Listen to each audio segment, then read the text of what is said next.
Songwriter Maurice White is best known as the founder and lead songwriter for Earth, Wind & Fire.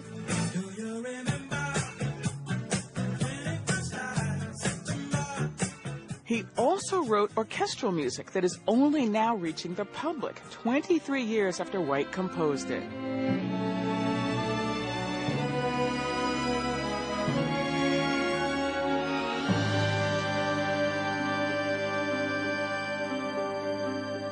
That's a symphonic jazz orchestra rehearsing passages, a piece commissioned in 2002. The ensemble blends jazz and classical genres. They premiered passages at the Carpenter Performing Arts Center in Long Beach, California over the weekend. Here's SJO music director Mitch Glickman. Sadly, we thought it was lost over the years. Glickman had hired a video crew to record White's work in progress, but then funding for the project fell through and it was shelved. When Maurice passed away, 2016, we did a search, couldn't find any of the tracks. The software was so old at this point. Lots of moves had gone on. So we thought, all right, that's the end of that. A new Earth, Wind & Fire documentary is scheduled to air on HBO later this year, so there was new interest in the old footage. Glickman went digging. Lo and behold, in a hot garage, in an unmarked box, were the tapes. So as we were going through that, we realized the fly-in-the-wall B-roll had Bill and Maurice listening back to the piece. So while the score's gone, the tracks are gone, everything is physically gone, the music was right there. It was all spelled out. It just needed to be extracted.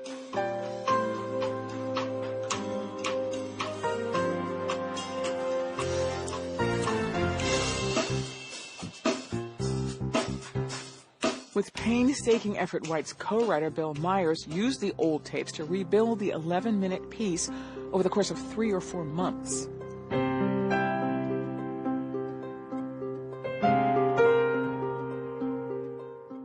On the tapes, Maurice White talks about his approach.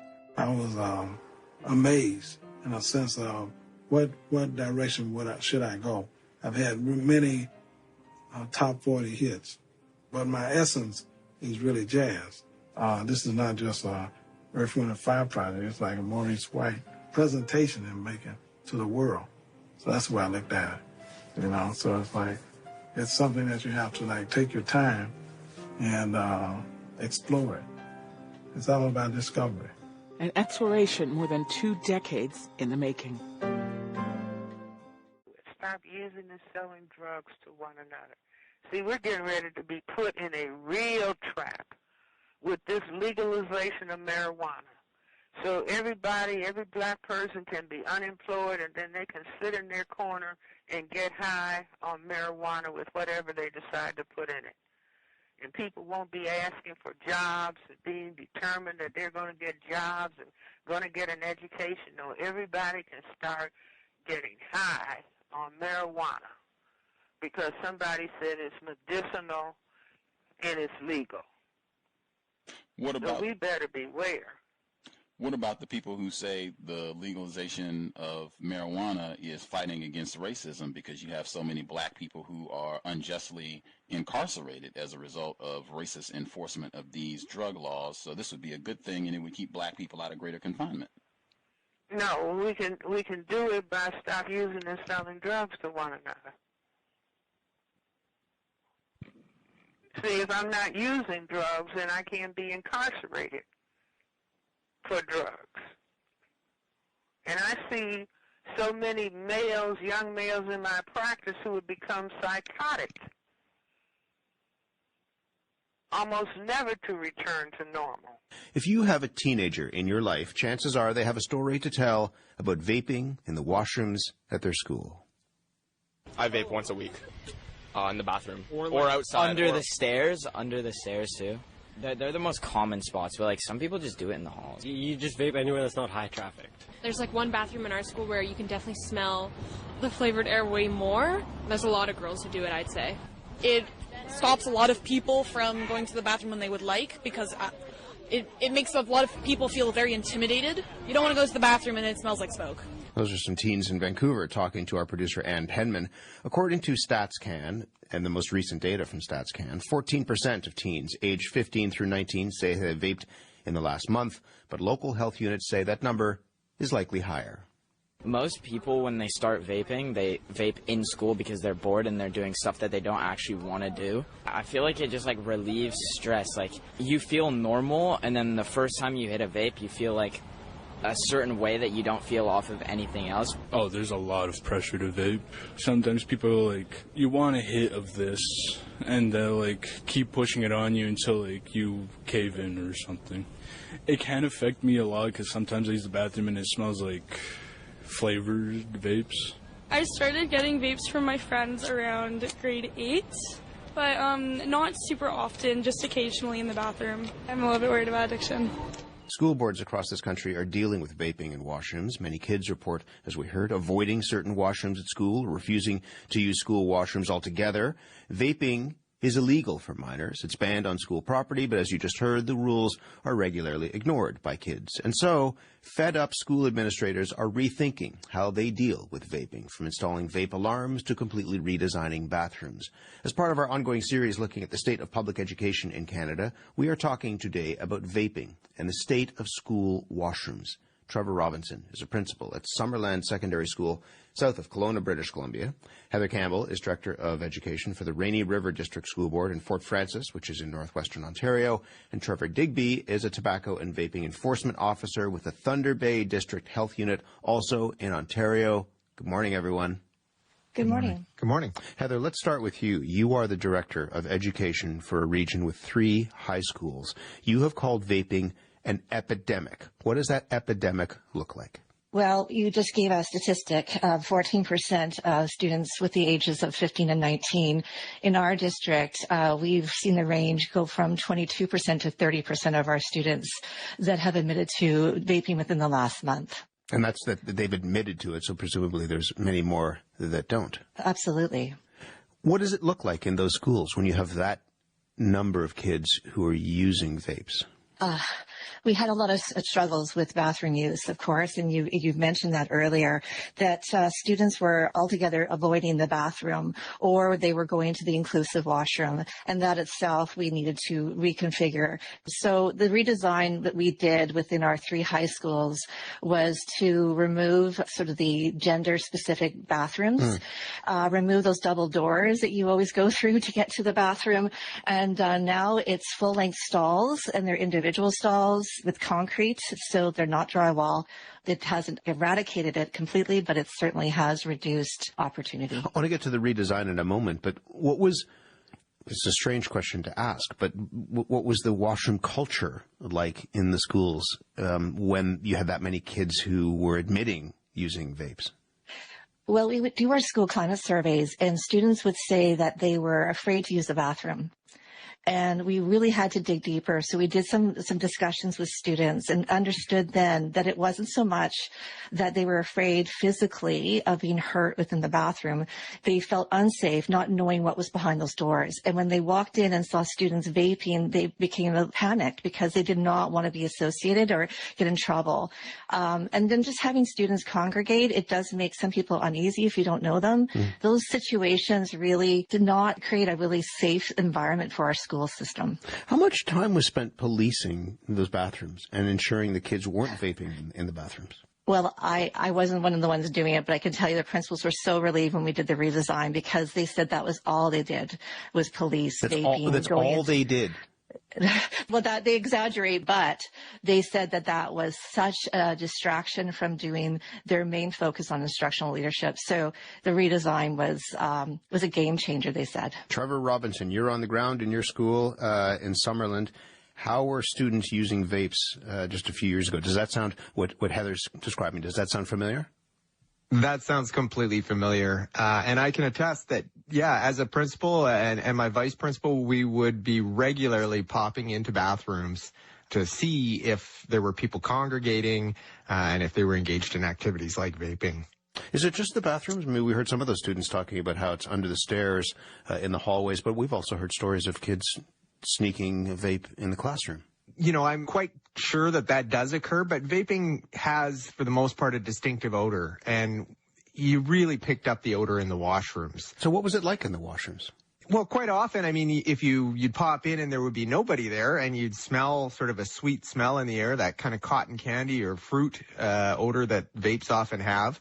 Sometimes there'd be a group of students in there, but nobody obviously vaping, and you'd have to say, okay, everyone needs to come out. And like Heather mentioned, our surveys indicated that students just didn't feel that they were a safe space. So those who weren't actively engaged in vaping just felt that that was uncomfortable when they'd come in and there'd be a group of people congregating in the bathroom. So if you're a student and you need to go to the bathroom, but you don't feel safe in the bathroom, what do you do?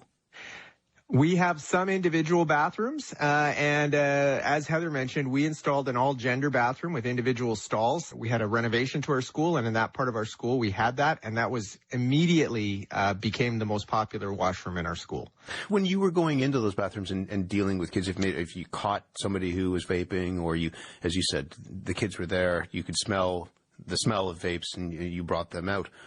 What was that like? What was the process of trying to figure out what was going on and trying to figure out how to address that? It felt a bit like a cat and mouse game. You know, you're encouraging people to vape where they need to. You're having conversations with them. And by saying vape where they need to not vape on school property where it is banned by provincial law, it just felt, though, like we were popping in to catch people, as opposed to actually addressing the underlying issue. And it felt like it really was not making a significant difference, because no matter how often we popped in, and it would vary from day to day, it was still occurring. You would still smell the smell, and often when you go into the bathroom, the sweet odor would still be there, but the students were gone. Just the last point on this, and I want to get to Trevor Digby in a moment, but what are the consequences if you were to catch, as the principal, if you were to catch a high school student vaping, what were the consequences? It was a suspension. We would suspend students if we caught them actually vaping on school property. And have you done that? Yes. I mean, there were two components. I mean, the suspension was the disciplinary one, but then we often would reduce the length of the suspension if the student was willing to engage in some form of tobacco abatement or some sort of program to look at reducing their use of nicotine products. Trevor Digby, you are the enforcement officer in this conversation. What are you seeing in the schools that you're working in? Very similar situations.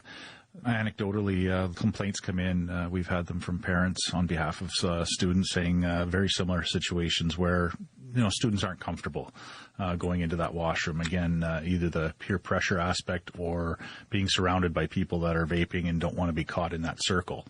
As Trevor had mentioned too, with the consequences, we have a program with our school boards where any student that is caught vaping, they supply us a witness report and give us that information with the student.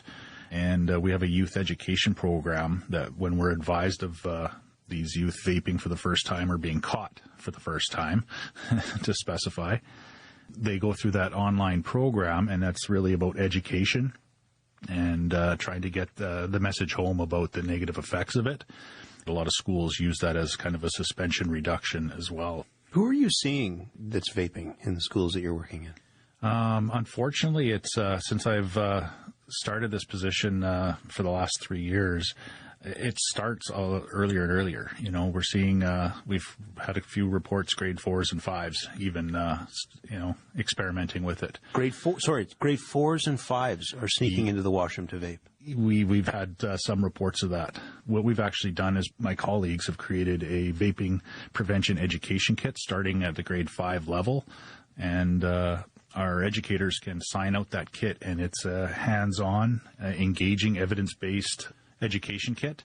So it's actually, a display. There's some, aerosols that can be used. So it's a really hands-on, engaging information as to what vaping is doing and how it's entering your body. And it talks about all the negative effects and, of course, addiction to the nicotine and such. So really trying to hit those early ages, because really by the time they get to high school age, in those grade 7, 8s, they've gone through the experimentation, and the same stats that we have from Heather. We've got 1 in 4 students that are vaping regularly, right? So our goal is really to try to get that education out there to try and reduce those stats. And is your sense that the consequences of being caught, whether it's suspension or some sort of ticket or your parents finding out, is that enough to change the behavior of young people?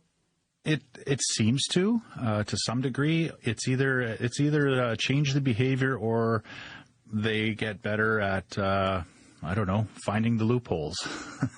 To say they've been doing it for a while and they know where they can go and don't get caught as they get older. Or some may learn and go, okay, we need to do this outside, right away from the property, and the consequences aren't there. Are there legal consequences to this? As I said in the introduction, vaping is illegal for minors, and it's banned on school property as well. There are. I've had, fortunately, only one case really where we deal with progressive enforcement, and one situation where a student has been caught multiple times, had gone through the education program and was still continuing to vape on school property. And at that point, I did issue a ticket for that individual student because, the progression, the education just wasn't sinking in. So there is that option. And a ticket means what, a fine or a court date or something like that? A fine typically is how it starts, and it can progress from there to an actual court date. Heather, as you mentioned, one of the solutions that you came up with was to overhaul the washrooms themselves in the schools. And so what was the idea behind that? Well, we were in the midst of refreshing Fort Francis High School, working to complete a new K-12 in Atikokan, which is since built.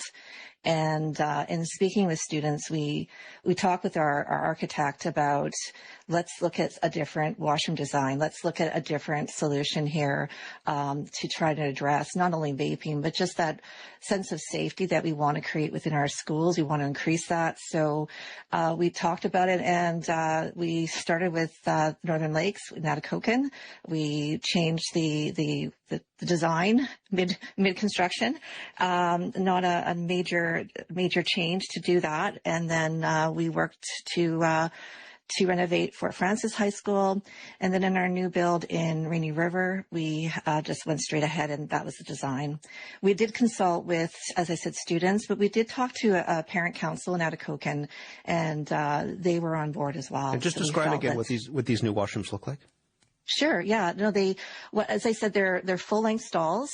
The doors go right to the bottom. They are completely individualized. So they're concrete, they're cement block around them. There's no drywall.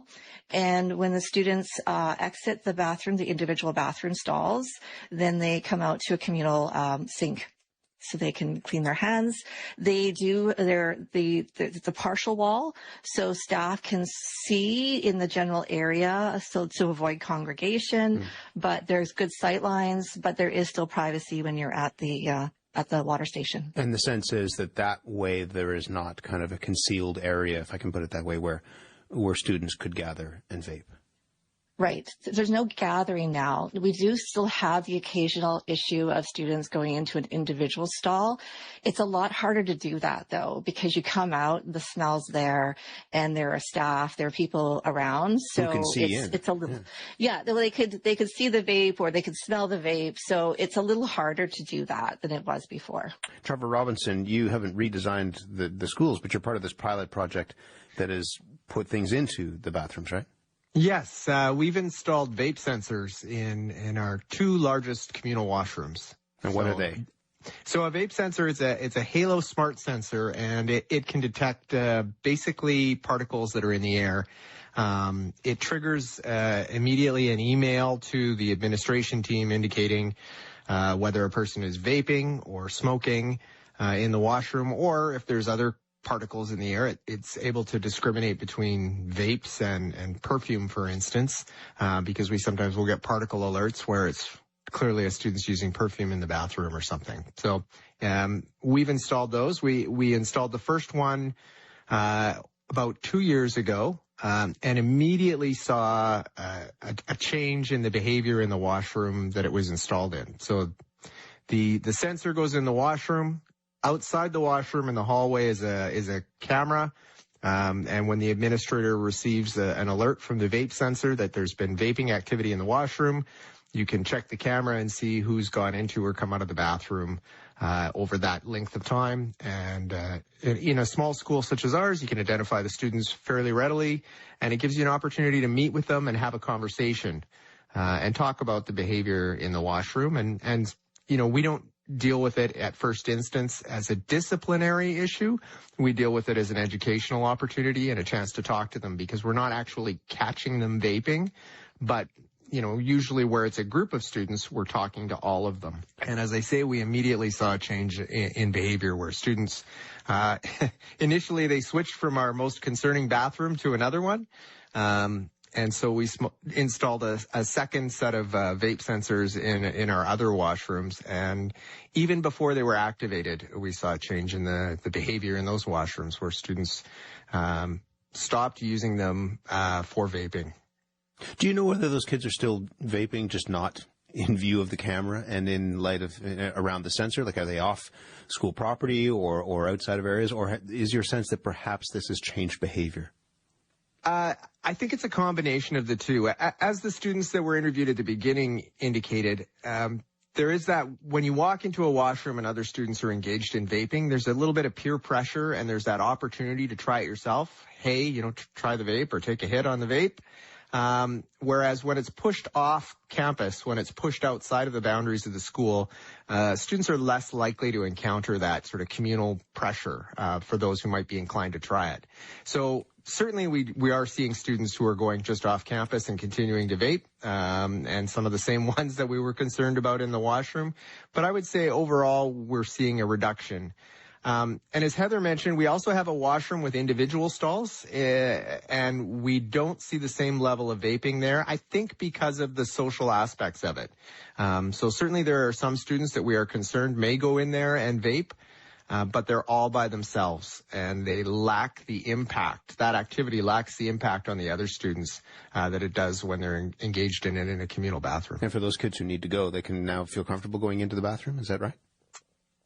They seem to, yeah. That's been, we had a student voice council that came and reported out on it, and they reported that it was a game changer for using the bathrooms, that they felt much more comfortable and really felt across the district, because after our pilot project, it was installed at the other high schools in our district, they felt that it had changed behavior in the washrooms and made them feel much, much safer.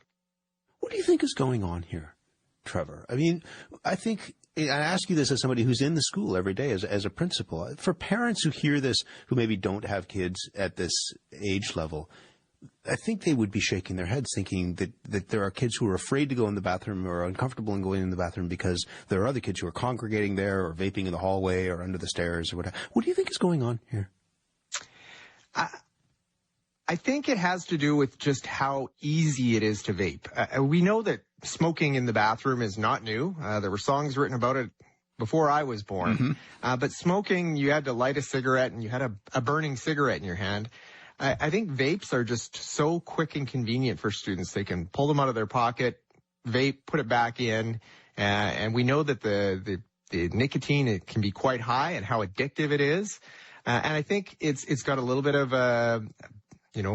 stigma, or not stigma is not the right word, but it's got a bit of a risque association. So some students see it as breaking the law, not realizing the harm that they're potentially causing, both through the potential for addiction and the use of a substance like that. So, students are not the best always at judging that an activity is as unsafe as it is. And as I said, it's got a little bit of risky behavior attached to it that for some students is attractive. And the washroom is a convenient or easy place to do it unless steps are taken to prevent that. Heather, what do you think is going on here? And I ask in part because you've had to build new washrooms, to redesign part of your school because of how extensive, again, I'll use your word, the epidemic of vaping in schools is. What is this really about, do you think?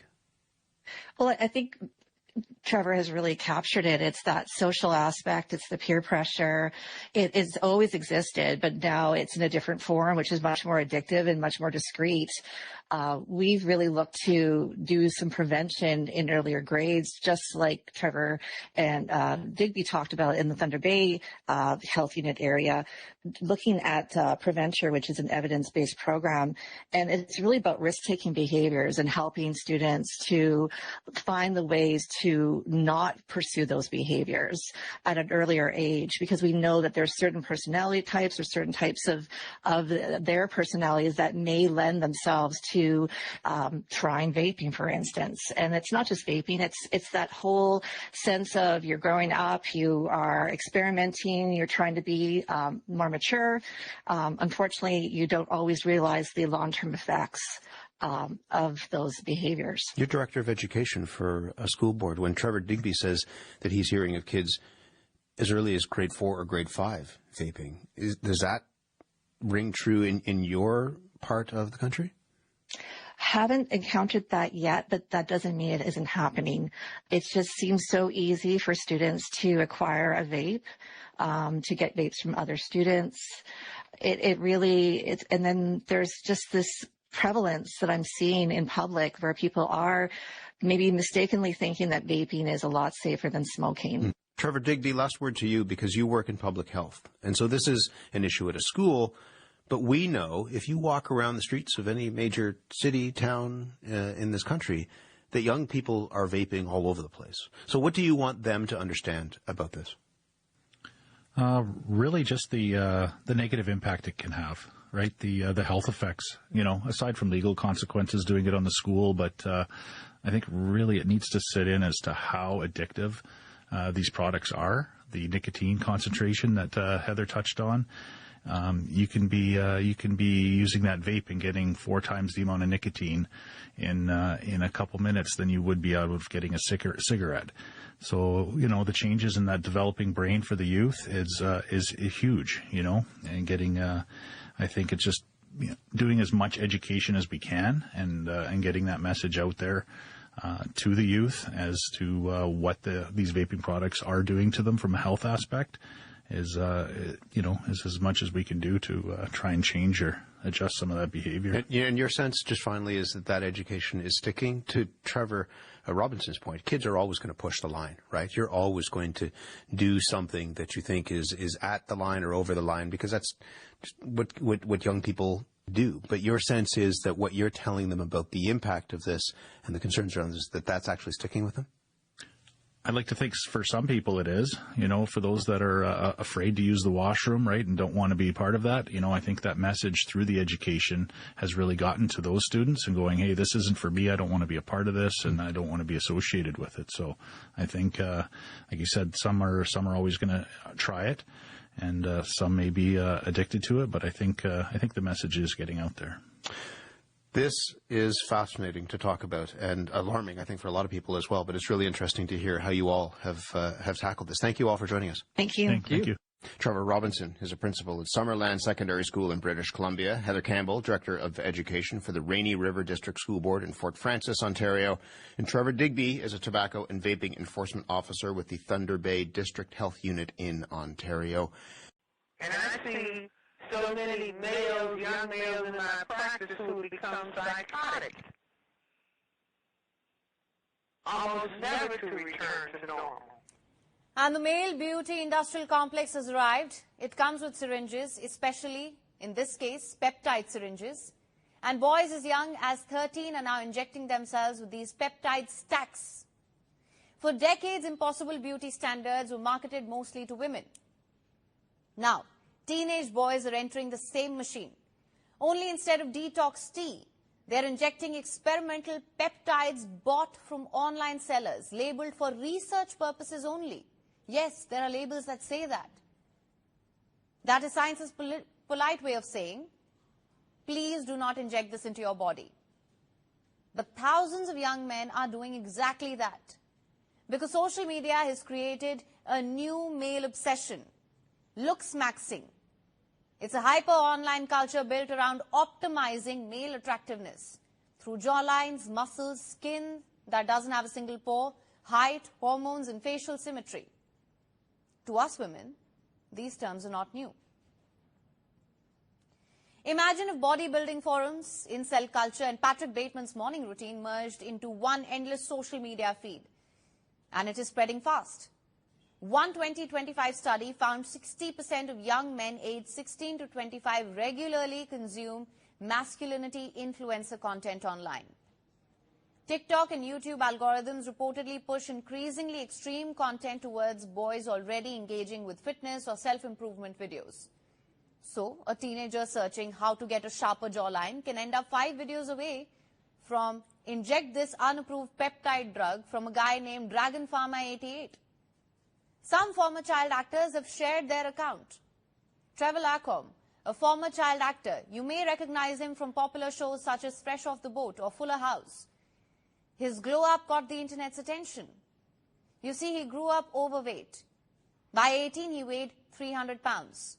He lost over 130 pounds through diet and exercise. But after reaching 170, the insecurity stayed.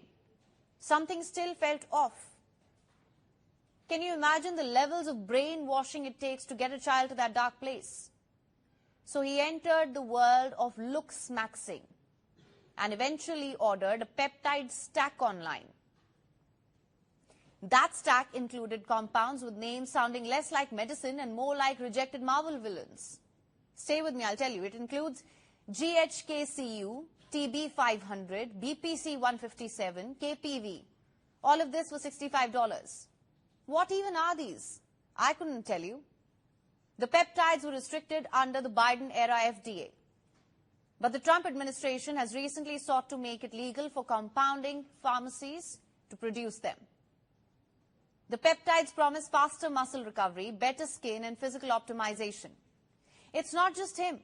Lacombe himself said that he sees boys as young as 13 discussing peptides online.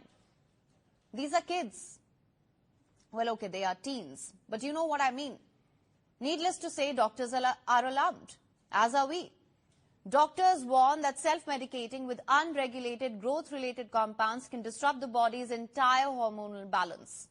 Growth hormone misuse during adolescence can trigger abnormal growth patterns after puberty. So instead of making someone taller, it can enlarge hands, feet, jaw, even the tongue. They also warn about swelling, insulin resistance, joint pain, and potentially elevated cancer risks. And none of this exists within a regulated pharmaceutical system. Of course it doesn't. These are experimental drugs. Many peptides are sold online through grey markets, websites, or private sellers. That is not healthcare. That is a drug deal with neat customer service. Some are also using Reta. That's short for retatrutide. It's an experimental obesity drug still under development by Eli Lilly. Online communities call it Reta or Ratatouille. Can you believe it? Because nothing inspires medical confidence quite like naming your underground injectable after a Pixar rat chef. The FDA, that is the Food and Drug Administration, has repeatedly warned companies selling research peptides and unapproved GLP-1 drugs online. Many products have not undergone proper human testing, they have not undergone dosage regulation or contamination screening. And yet the market keeps growing. Because looks-maxing is not just about appearance anymore. It has become a full ideology. The culture revolves around achieving mathematically ideal male traits and high sexual market value, whatever that means. Even this language sounds like someone fed Reddit misogyny into ChatGPT and asked it to generate a religion. There are entire subcategories: aura maxing, smell maxing, starve maxing. Before I tell you the other one, I want to warn, this may be triggering for some viewers. There's also something called bone smashing, where boys intentionally hit facial bones, believing they will regrow into stronger jawlines. So, human civilizations invented antibiotics, satellites, modern democracy, only to arrive at teenagers hammering themselves in the face for cheekbones. And the pressure is relentless because social media never stops. It does not help that we're all carrying the comparison machine in our pockets. Algorithms feed us endless streams of shirtless influencers, gym transformations, and alpha male creators. Underneath all of it sits something genuinely heart-wrenching. Many boys are deeply insecure. They do not know where else to take those feelings. Looks-maxing communities offer certainty, a promise that loneliness can be solved through optimization. If dating is difficult, fix your face. If confidence is low, you are not invoking your inner alpha. If masculinity feels uncertain, inject something. No normal teenage body can compete with a monetized fantasy. Ask any woman. That is the business model. Algorithms profit from dissatisfaction. Because if young men ever truly felt comfortable in their own skin, the toxic masculinity market would collapse. That if you want ultimate expression of white supremacy and the white supremacist mentality, and you want to put it in the form of one person that I would name, and that's something I very seldom do, it would be Jeffrey Dahmer. He's the ultimate expression of white supremacy. Everything that he was doing, working in a chocolate factory, the whole 9 yards, storing black male bodies in canisters of lye and alcohol and whatnot, and got them in the refrigerator, and cannibalism and all of that, and calm, very methodical. Even when questioned by the law enforcement officers, very calm. Hannibal Lecter. Frozen femurs in the freezer. Jeffrey Dahmer. Is the last call for a popular Water Street bar. Duke's on Water permanently closing its doors tonight. And Duke's has held down that corner of Water in Juneau for 22 years. 12 News' Nick Bohr joining us live there, and this comes as a time of great scrutiny of the crowds and the crime that we've all seen and reported on Water Street, Nick. Right, as you guys both know, there have been some well-publicized incidents of crime outside on the street, outside of Duke's here on Water Street, including a homicide in March, leading to a common council debate focusing on increased policing along Water Street. The owners tell me here that a number of factors are at play, but security is one of the big ones. In 22 years, a lot of customers, a lot of memories made at Duke's on Water. I've been coming here in my early 20s back in 2006. So like now it's like so surreal coming here as a customer, leaving as a bartender. It's a time for nostalgia for Marcus Murph tending bar here on what is Duke's final night. The building recently sold, and Duke's operator said the new rent is too high, given, among other things, several violent incidents outside on Water Street in recent months. The chaos has led to proposals ranging from walling off the area to a food truck ban. I feel like the food trucks have nothing to do with anything that's going on down here. They actually kind of benefit us towards the end of the night. So I just wish, like, you know, we had a little bit more of the police presence down here, like maybe on foot. I talked to the operator here who said he didn't want to go on camera, but the crime on Water Street isn't the only issue here. Changing habits as far as drinking alcohol as well as changing demographics also contributed to the decision to close. For customers, the reasons are secondary to the sense of loss for a familiar spot closing for good. This, I call it home base because I would come here at the end of my nights and get one last drink at the end of the bars, and I feel like that's what a lot of people came here to do. Yeah. You would always get packed right before it closed, and everybody would come here and get one last drink. It's going to be missed for sure. Nick, longtime Milwaukeeans will remember that spot as Mel's, but that's going back quite a bit. Yeah, around 2004 when it became Duke's on Water here. And the operator tells me that they took a big hit during the pandemic when they lost all of their longtime staff here. He said it's been a struggle to recover ever since. And now it's time, he says, to close the book for good on Duke's. And I can say there's a big crowd in there tonight to say farewell. All right. Change coming to Water in Juneau effective tomorrow. Nick Bohr reporting live in Milwaukee. Well, explain to me why you want a white dentist all of a sudden. Because I want the best available dentist for my tooth. That's why. Now, just by coincidence, the best dentist schools are of the white people, by the white people, and for the white people. Now, don't it seem likely that the best dentist would be white? White dentist, please. In Milwaukee. It It is commencement season, and this weekend, a Marquette University dental graduate will make school history. Tonight, in a Project Community exclusive, he sits down with 12 News' Jaron Jordan to discuss the effort to change a nationwide narrative.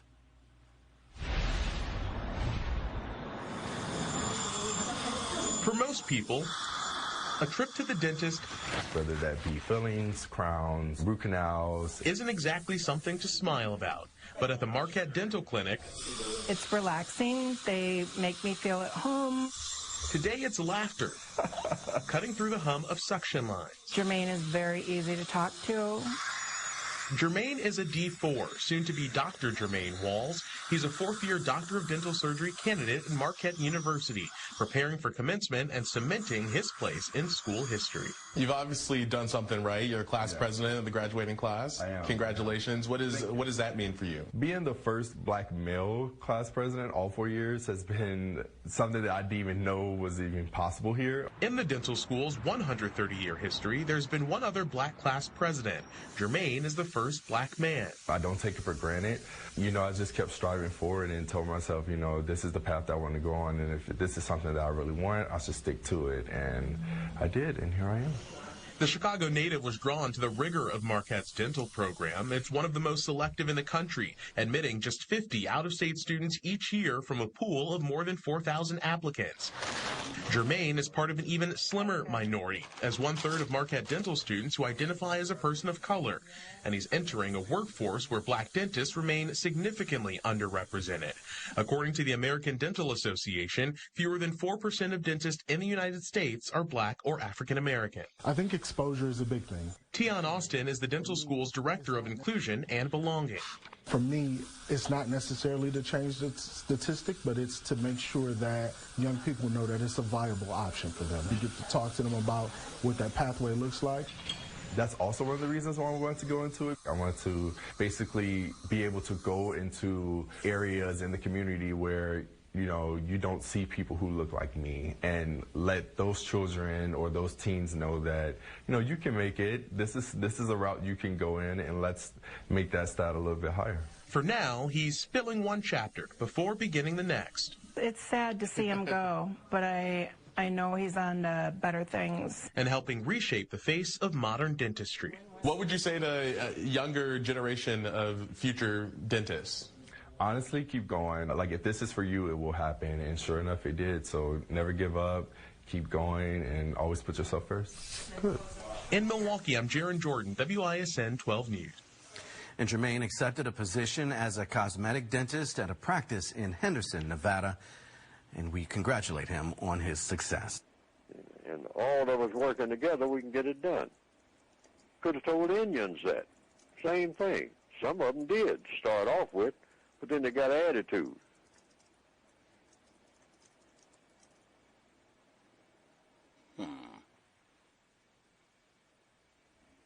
Say, no, we're going to take it all. You know, we ain't going to leave you nothing. Right? Indians said, well, you know, I thought we were going to share. I mean, you know, that's what we sat down at Thanksgiving. I mean, you know, and so we all work together and all like that. Well, I don't think that's a good idea. I think what I need to do is going back to giving you a good whipping, Chief.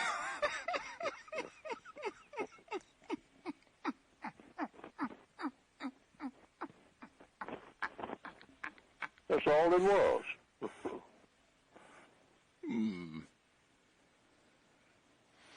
Chief said there's plenty of land here for everybody. We got more land than we can take care of and whatnot. So, I mean, we welcome you and all like that. Well, no, I'm going to take it all. Give you a bottle of whiskey. That's what you're going to get out of the deal. Right.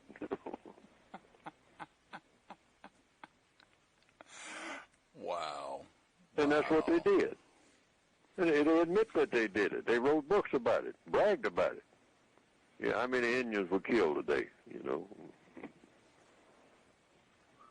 Only good Indians are dead Indians. During this school year, rumors began spreading on social media that a public school in upstate New York was restraining kids with disabilities in wooden boxes. School leaders in the Salmon River School District eventually confirmed those rumors. Parents say that at least some of the children held in the boxes came from the Akwesasne Mohawk tribal community. Now, New York State officials are ordering reforms. NPR's Brian Mann reports. When tribal member Sarah Hearn first saw posts on Facebook showing photographs of padded wooden boxes placed in special education elementary classrooms by the Salmon River School District, she didn't want to believe they were real. It was really just so unfathomable that this was our reality, that our children were seeing these boxes, they were hearing children screaming in these boxes, and that our school system would think that it was a process that was okay to implement. The Salmon River District is headquartered in Fort Covington, New York. It serves small towns and a region of farms and small factories just south of the U.S.-Canada border. 2/3 of students and many teachers and staff come from the Akwesasne Mohawk tribal community. School officials acknowledge staff built the boxes large enough to hold a single child, which they called calming stations. They were used over a period of at least 2 months during this school year. The elementary school program was canceled after it was revealed on social media. I cried, I threw up, and I immediately grabbed my laptop and was like, what are we going to do? Turmoil and protests have continued over the last 5 months. Staff were placed on administrative leave. The district has struggled to find a new school superintendent. Hearn shared video with NPR of a meeting of the local Board of Education where St. Regis Mohawk tribal chiefs, including Michael Connors, demanded accountability. That was incomprehensible. Nobody could believe that it's legal to have that in our schools for our children with the intent of using that box on our children. During that meeting, one parent, TJ Hathaway, testified that he asked his 8-year-old disabled son, a tribal member in Salmon River's special education program, about the boxes. He explained to us that if you are angry or if you are sad, this is where you go. Many parents, including Hathaway and Sarah Hearn, say use of the boxes to hold Akwesasne Mohawk children raised echoes of trauma caused for decades by Native residential schools. The federal government has acknowledged a history of violence in those schools that continued to the late 1960s. Hearn says she was stunned to find her community facing similar cases. For our children to be placed in boxes just as they would have been in residential schools, it was so heartbreaking and disgusting to me. Some parents say it complicates and deepens the wound, that some school leaders and staff who implemented the box program are from the Akwesasne Mohawk community. Krista Lynn Jock is a tribal member and has a child in the district's special education program. The fact that these were our own people working in these schools, one of our own community members hurting our children, it was so frustrating and so angering. A report by the New York State Education Department finalized last week and obtained by NPR confirms at least 5 children were improperly confined. According to the report, school staff held the door of the boxes closed when children tried to get out. Parents were never notified. The state's order mandates a long list of reforms, including a ban on improper restraint and corporal punishment. Salmon River's acting school superintendent, Ben Barkley, says changes are already underway. Nothing like this will happen at Salmon River again. We will be fully compliant with the guidelines from the New York State Education Department. But some parents say these changes don't go far enough. Hearn points out school district officials have never apologized. She's also angry that a week after the state's report was completed, it still hasn't been made public by local or state officials. But Hearn's main concern is that the Education Department order doesn't recommend the dismissal of school personnel who approved or used the boxes. She says at least a dozen people still working in the district should go. I'm not trying to be on a witch hunt. I'm just trying to hold people accountable and make a safer place. And if that means that they have to stand up and admit that they're wrong, that's what we need to do. That helps us all heal. State officials sent a statement to NPR saying any personnel decisions have to be made locally. One former special education teacher involved in implementing the Salmon River Box program has been arrested for allegedly abusing a student last year. It's unclear whether that criminal case, which is still pending, involves the improper confinement of a child. Brian Mann, NPR News, Fort Covington, New York. The Delectable Negro, Human Consumption and Homoeroticism Within U.S. Slave Culture, by Vincent Woodard. Huge overhauls to SNAP, the Supplemental Nutrition Assistance Program, are now in effect, and Illinoisans are feeling the strain.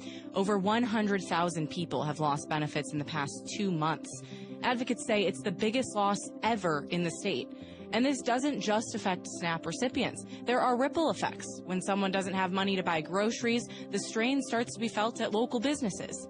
At the table to help break down these changes and how they're impacting Illinois residents, businesses, and nonprofits, we have Nolan Downey, Senior Director of Policy at the Greater Chicago Food Depository, Melody Winston, Senior Executive at Living Fresh Market in Forest Park, and Sally Scholze, Communications Manager at Refugee One. Welcome, everyone. Thanks for having us. Good morning. Thank you for being here.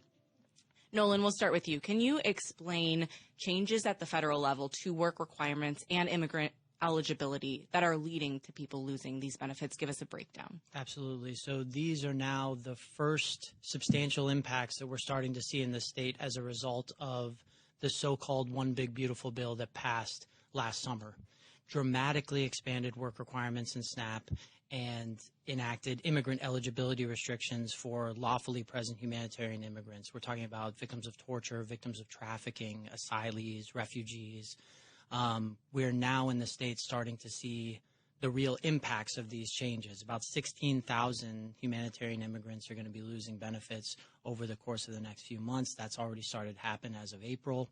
And then, of course, the big impact earlier this month on May 1st, we saw 120,000 people in the state lose their benefits because of these cruel and ineffective expanded work requirements. Give us a quick summary of these expanded work requirements. Absolutely. So in SNAP now, people between 18 and 64 who are non-disabled don't struggle with any type of physical or mental limitation that impacts their ability to work, and also don't have children in the household ages 14 or under, now have to meet an 80-hour-a-month work requirement, or else they only get 3 months of SNAP in a 3-year period. So this is a very harsh and strict federal policy that now a lot of people in Illinois are struggling with. Okay. Melody, let's talk about your store. About a third of your customers at the grocery store use SNAP benefits while shopping. Mm-hmm. Can you talk about the mood at your store in this past month and just throughout the year? Well, as I was just mentioning to Nolan, kind of the atmosphere is kind of shifting a bit.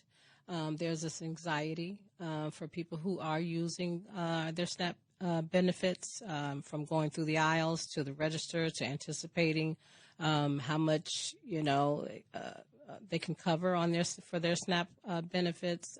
And this leads out the store to home, to the family. So it's a shift that's happening, and hopefully as a store, Living Fresh Market can kind of help them pivot these times that they're going through. Yeah, and I want to talk a little bit more about that. But Sally, let's bring you in here. We caught up with one of your clients, actually, Noor. She's using a pseudonym out of concern for her immigration case. Her family's SNAP benefits were cut off in April. She has 12-year-old twins and 2 teens in high school. Her husband is the only one working, and she's struggling with the decision of whether to have her high school students take on part-time work. Let's take a listen. The main reason we came to America, is so they can study, have a better future, and achieve their dreams. But I cannot force my kids go to work. And about me, I cannot go work because of my health condition, and I will need surgery in August. Just a tough situation here, Sally. How many families connected to Refugee One is this affecting? We are expecting this to hit about 850 individuals that we serve. A reminder to your listeners that refugees are here legally. They were welcomed to the United States after fleeing persecution, war, and violence. They are rebuilding their lives, and they're in a very vulnerable state. Yes, they're working, but if you've got a minimum wage job and you've got kids at home especially, it's virtually impossible to make that paycheck stretch to cover your rent and all the other expenses that are rising here in Chicago and elsewhere, and still have money left for food. So yeah, about 850 people, that's about 175 families. And what's really troubling is that it's hitting families with children the hardest. So they are scared, they're anxious, they're fearful, trying to figure out what to do, and they're facing the reality that they don't know how they're going to feed their children And like we said, there are these ripple effects. Melody, what has been the effect on your bottom line so far, with SNAP accounting for about 15% of the money that comes into your store? Well, I've been watching daily since May 1st, trying to anticipate what shifts that we have to make as an independent grocer. And I'm sure that I'm not the only one looking at the numbers at the bottom line, but anticipating the 15%, decreasing for our revenues and making sure, the bills are paid, the payroll gets done, everybody stays happy and glorified, during the day, is something that we have to really look into. I'm hoping that the shift does not end up affecting the independent grocer to the point where we have to make cuts. That's the part that I'm worried about. Yeah, and independent grocers being such a vital, literal lifeline for communities throughout Chicago. Yeah, I'm wondering, Nolan, what resources are there for people to learn more about their eligibility and just kind of wrap their heads around these changing requirements? So as Sally mentioned, folks can find a lot of resources, not only how to raise their voice, but also just information about how these rules are changing at saveoursnap.org. But if someone is listening and they're one of those people that lost benefits in May, the first thing that I would encourage people to do is go through the screening tool that IDHS has on their website and that they can also find on saveoursnap.org. Many, many people should be exempt from the work requirements. And so if you lost benefits, that may be a mistake. The first step is to go through, see if you meet an exemption, and it is not too late to submit that information to the department. They can revive a case that was closed, or you can file a new application to get connected back to SNAP again. But that is really the first step, and we encourage people to do that. Okay, and on the state level advocacy you were talking about, you're also pushing for one-time payments to people who have lost their benefits. When would this go into effect, and tell us a little bit more about that? Yeah, so it's one-time emergency assistance, $600 flat per person that loses benefits because of the expanded work requirements, and we designed it so that it could be implemented as quickly as possible by the department. By the time the new state fiscal year starts in July, we will have people that have already gone months without the SNAP that they need for their grocery budgets.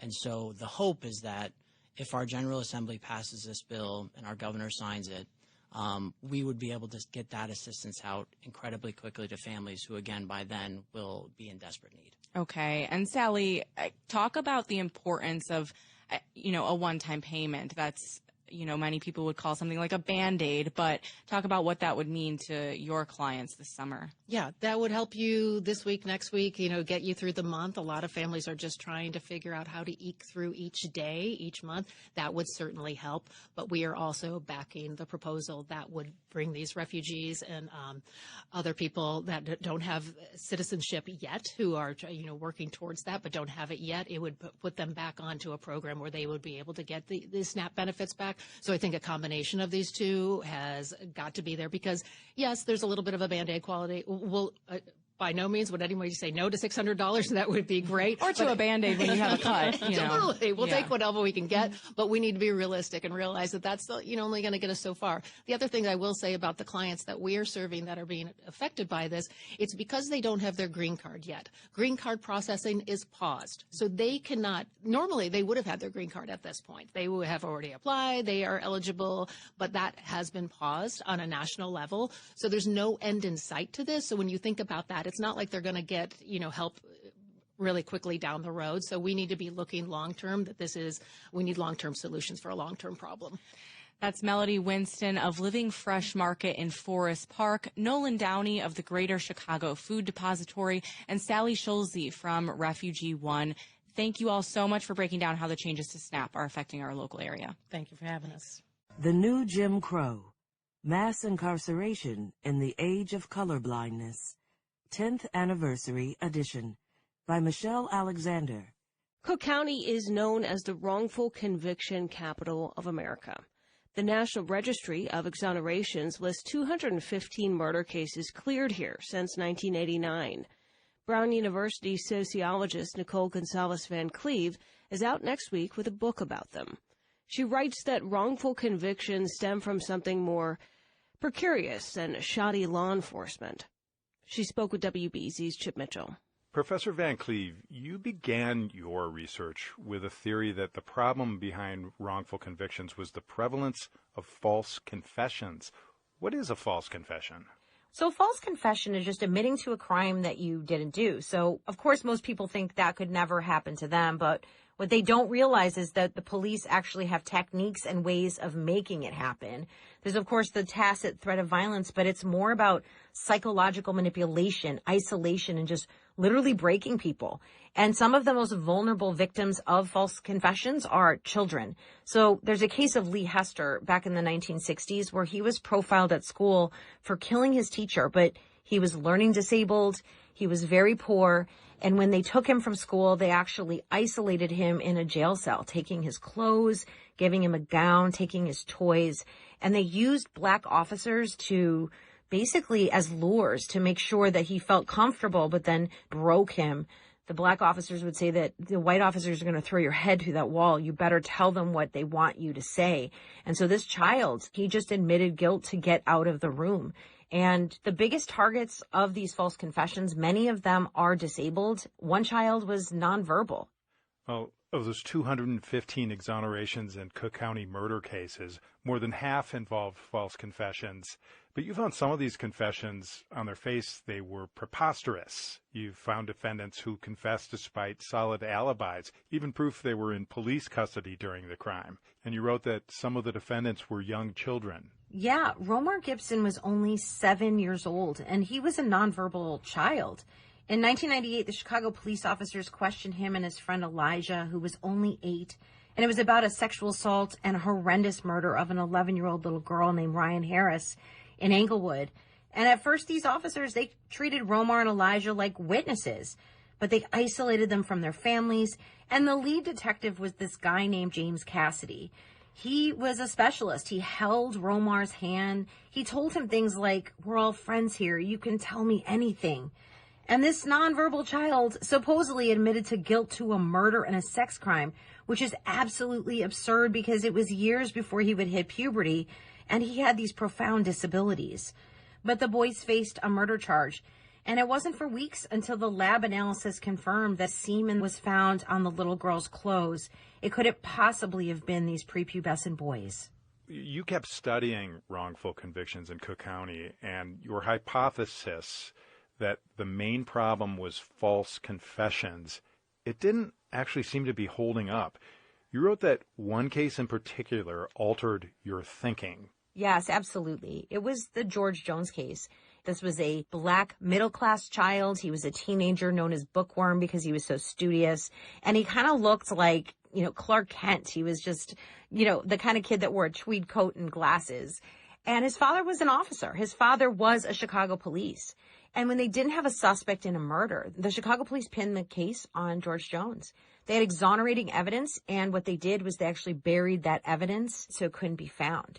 And so this was an egregious type of, almost like a bureaucracy that kept this wrongful conviction system moving at a really efficient rate so they could wrongfully convict more and more people. And this case also revealed something else, which was that race was a factor in who was being targeted for wrongful conviction. George had all the middle-class protections. He was an honor student, a track star. His dad was a Chicago police officer. And what you see in these hidden documents was that the police were still going after George, even though they had enormous amounts of evidence showing he was not the perpetrator. And what's worse is in those secret files, you can see the Chicago police disparaging black victims and black families. That's Brown University's Nicole Gonzalez Van Cleve. Her book on Cook County wrongful convictions is called Crime Fictions. I want to also talk about, in this case, they talked about mental health, but also gun control. And we have to begin to understand, I say you can't understand the gun mania if you don't understand racism and white supremacy. The gun is the answer to conscious and or subconscious, the answer, the response to the white collective feeling they can be genetically annihilated by black genetic material. And the gun is a great equalizer. I encourage everybody to get a copy of the ISIS papers and read. The Trump administration is making a point of treating gun rights as civil rights. Last year, it created a special Second Amendment section in the Civil Rights Division of the Justice Department. Now it's going after local jurisdictions that it says are violating the right to bear arms. NPR's Martin Costi joins us now to explain this new approach. Hi, Martin. Hi, Sasha. This Second Amendment section in the DOJ, what does it do? Well, it's part of the Civil Rights Division. You know, that's the division of the DOJ you've heard about for years that, traditionally sues local authorities over things like racial discrimination or excessive force by police departments. But now they're taking that playbook and using it in defense of gun rights. The new section's mission is, as they say it, to ensure that law-abiding American citizens may responsibly possess, carry, and use firearms. And the most high-profile example of this so far is their recent lawsuit against Denver. The DOJ says it objects to the city's long-standing ban on certain semi-automatic rifles, guns that the city calls assault weapons, and that includes AR-15s. Mayor Mike Johnston earlier this month responded to that, and he responded to the Justice Department's pressure on the city to stop enforcing the ban. We're here today to let them know that our answer is hell no. No, we will not roll back a common sense policy that has kept weapons of war off of these city streets for 37 years. No. Martin, as you know, these local and state bans on guns like AR-15s have been challenged by gun rights groups before. What changes now that the Justice Department is suing? Yeah, you're right. You know, private groups, gun rights advocates have been challenging these bans for a while, and they've mostly lost on appeal. But the legal question is still a live one. The Supreme Court has been reviewing some potential cases involving AR-15 bans, looking at whether to take one of them up maybe next term.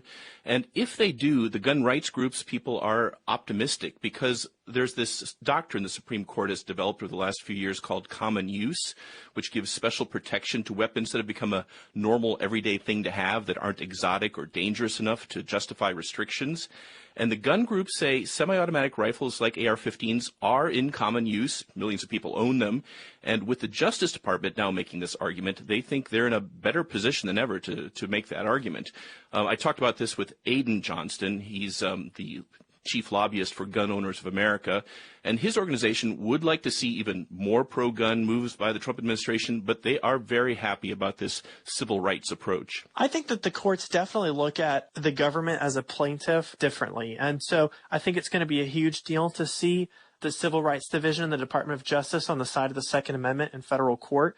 That especially will have a lot of weight when we get up to the Supreme Court level. What is the view of gun safety or gun control advocates about the administration's civil rights approach to this? Well, they're not so happy, as you'd imagine. The group known as Brady called the Second Amendment section a diversion of scarce resources from what it considers, quote, traditional and historical discrimination issues.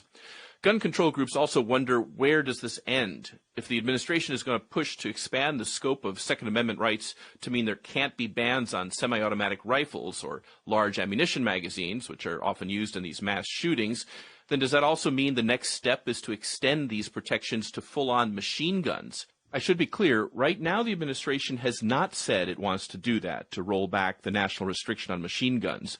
But that is the stated goal of groups like the Gun Owners of America, and right now they believe they have the legal momentum on defining gun rights more broadly. That is NPR's Martin Costi. Thank you. You're welcome. The number one thing that was not allowed to attend the Bandung Conference was the white man. He couldn't come. Once they excluded the white man, they found that they could get together. Once they kept him out, everybody else fell right in and fell in line. While Donald Trump and Xi Jinping are holding high-stakes talks in Beijing, another important summit is taking place in India. New Delhi is hosting the BRICS Foreign Ministers meeting, which includes leaders from Africa. In attendance, we have South Africa's Minister of International Relations and Cooperation, Ronald Lamola, the Egyptian Foreign Minister, Badr Abdelati, and Ethiopia's Minister of Foreign Affairs, Gideon Timotheus Hesibon.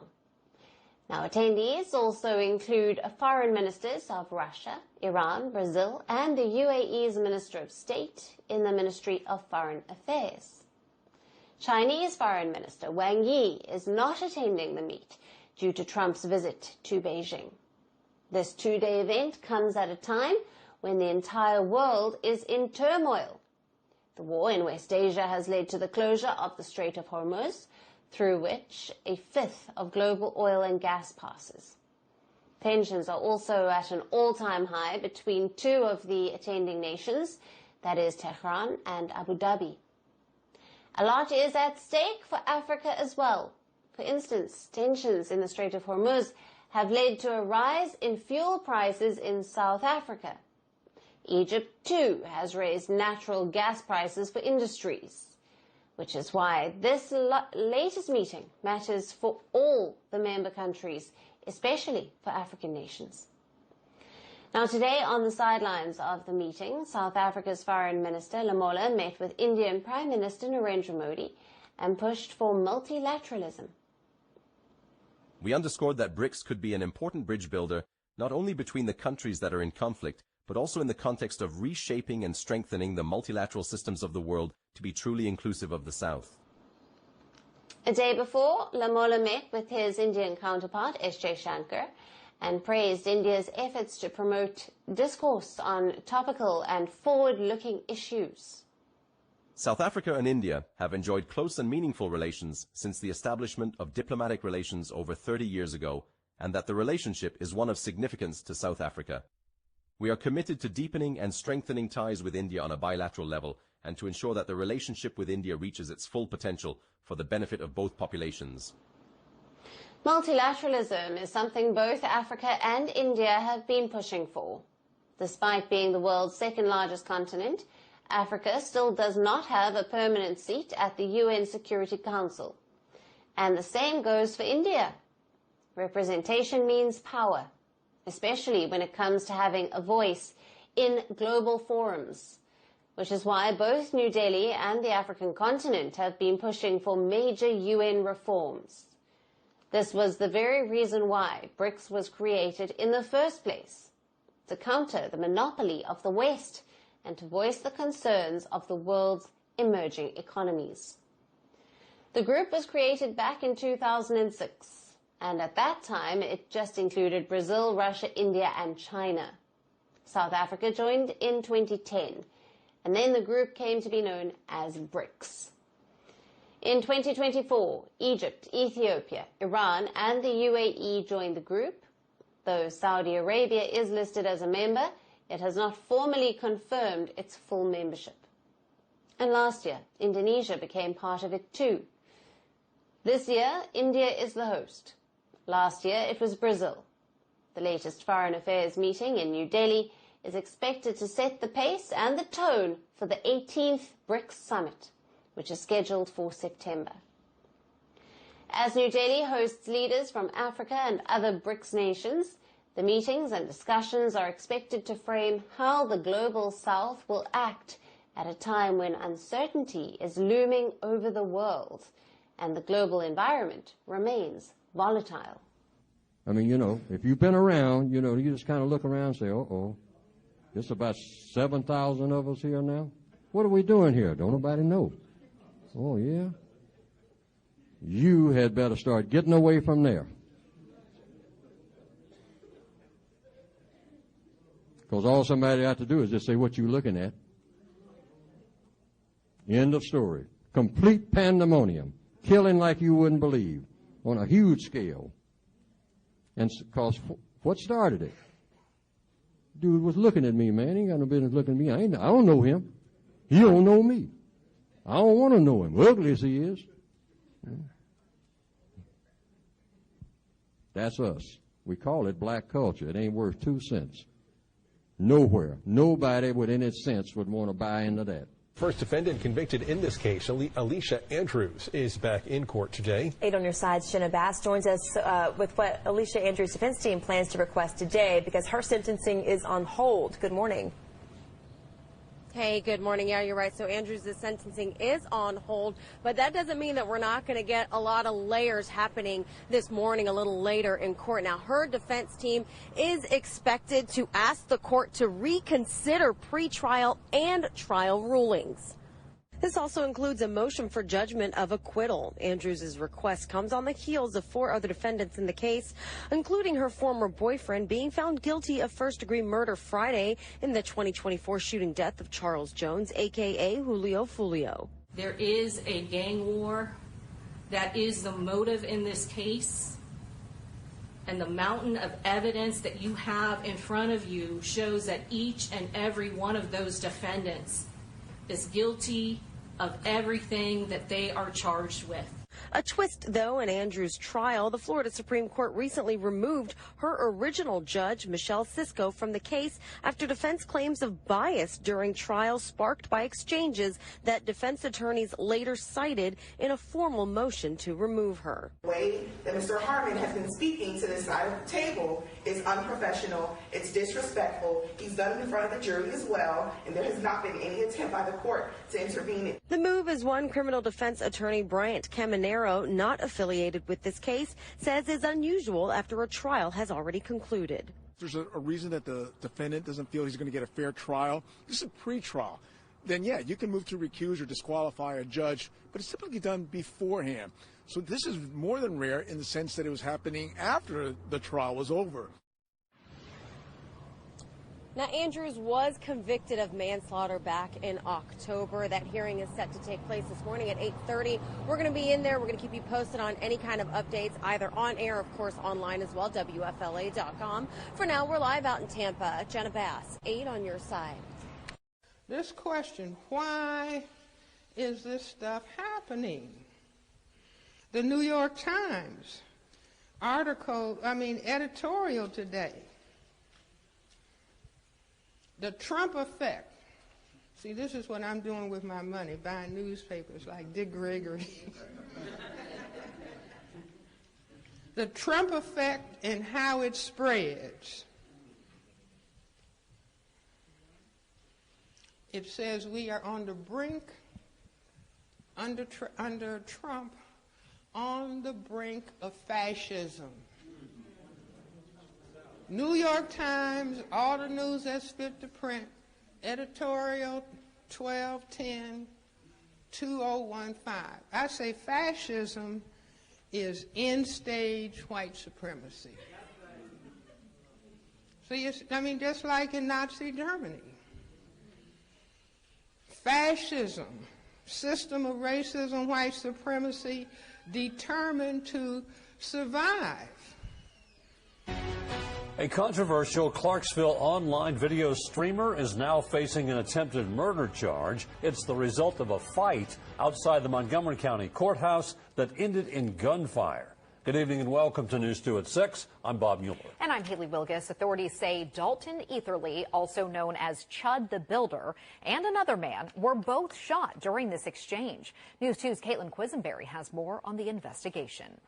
Controversial streamer Dalton Eatherly, known online as Chud the Builder, is accused of shooting a man outside the Montgomery County Courthouse. The sheriff's office says both Eatherly and another man were taken to the hospital for medical treatment. After the shooting, Eatherly appeared to keep live streaming for several minutes. In the video, Eatherly can be heard saying, quote, "Man, I just pray that dude is going to be all right. I tried to walk away from him." Court records show Eatherly was scheduled for a civil debt appearance that morning in Montgomery County. In Eatherly's stream, he claimed the incident started after a man laughed at him. Eatherly claims he walked away after interacting with the man. The man followed him, and a fight broke out. That's when Eatherly drew his weapon. The Montgomery County Sheriff's Office is pursuing charges against Eatherly for criminal attempted murder, aggravated assault, and reckless endangerment with a deadly weapon. Eatherly is also facing a separate criminal case in Nashville. He's accused of refusing to pay a $400 bill to Bob's Steak and Chop House downtown and screaming racial slurs. Eatherly has over 226,000 followers on X, all due to his live streams where he's shown in places like Broadway, Clarksville, and Gatlinburg, insulting and calling people racial slurs. In a Give, Send, Go post, Eatherly writes, "I've shared mild jokes, unfiltered thoughts, and yes, sometimes I've used the N-word in what I thought was edgy, harmless humor. I know it's controversial, but it's my right to speak freely." Eatherly is booked into the Montgomery County Jail, where he's being held without bond. He will have his arraignment and bond hearing on Friday. In Nashville, Caitlin Quisenberry, News 2. Context of White Supremacy. The worthless Negro from Virginia, Gus T, in for another broadcast, hopefully to share constructive information on the global system of white supremacy. Today's date, Saturday, May 16, 2026. So I have been told. We will be here tomorrow, Sunday, May 18. Gus T will review the FBI files on, I can't even say doctor to be accurate to the record. Gus T will review the FBI files on 19-year-old Frances Cress, who years later would become Dr. Frances Cress Welsing. But at 19, Frances Cress. Gus T will review the lengthy FBI files on Frances Cress tomorrow, 8 p.m. Eastern, 7 p.m. Central, 5 p.m. Pacific. Why were they snooping on 19-year-old Frances? What did they write? How long did this go on? We'll share some of those tidbits tomorrow, 8 p.m. Eastern, 5 p.m. Pacific. Feel like I was supposed to say I did get close to 100 pages of files on Johnny Cochran. They were talking about the Rooney Rule this week. I thought that was cosmically aligned as well, which also was rather interesting, seeing what the FBI had to say about Mr. Cochran, the late Johnny L. Cochran Jr. One thing I can say related to those Cochran files quickly, and I didn't even get a chance to go over those in depth. So many, I wasn't expecting. I'd almost forgot I had asked for those. I am sure, just with the teaspoon that I saw from those files, the fact that we read Jack Olson's book, Last Man Standing, about the 3-decade saga of two-tour Vietnam veteran Geronimo Pratt, and Johnny Cochran being a part of his defense team almost for that entire time, which extended through the O.J. Simpson trial, all, what is that, about 18 months or so of it. But Johnny, in that book, Last Man Standing, which we read in the book club, 2021, I think, in that book, it's footnoted that the FBI had Johnny Cochran's, or Geronimo Pratt's defense team, which included Johnny Cochran, had them under surveillance, electronic monitor, whatever, had them bugged so they got to snoop and spy and see what your plan's going to be and what y'all up to and all the rest of it. That's documented in Last Man Standing.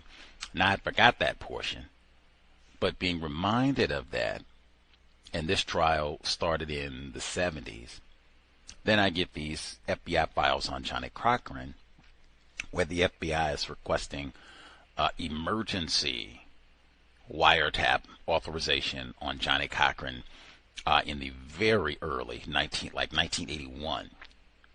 I said, whoa.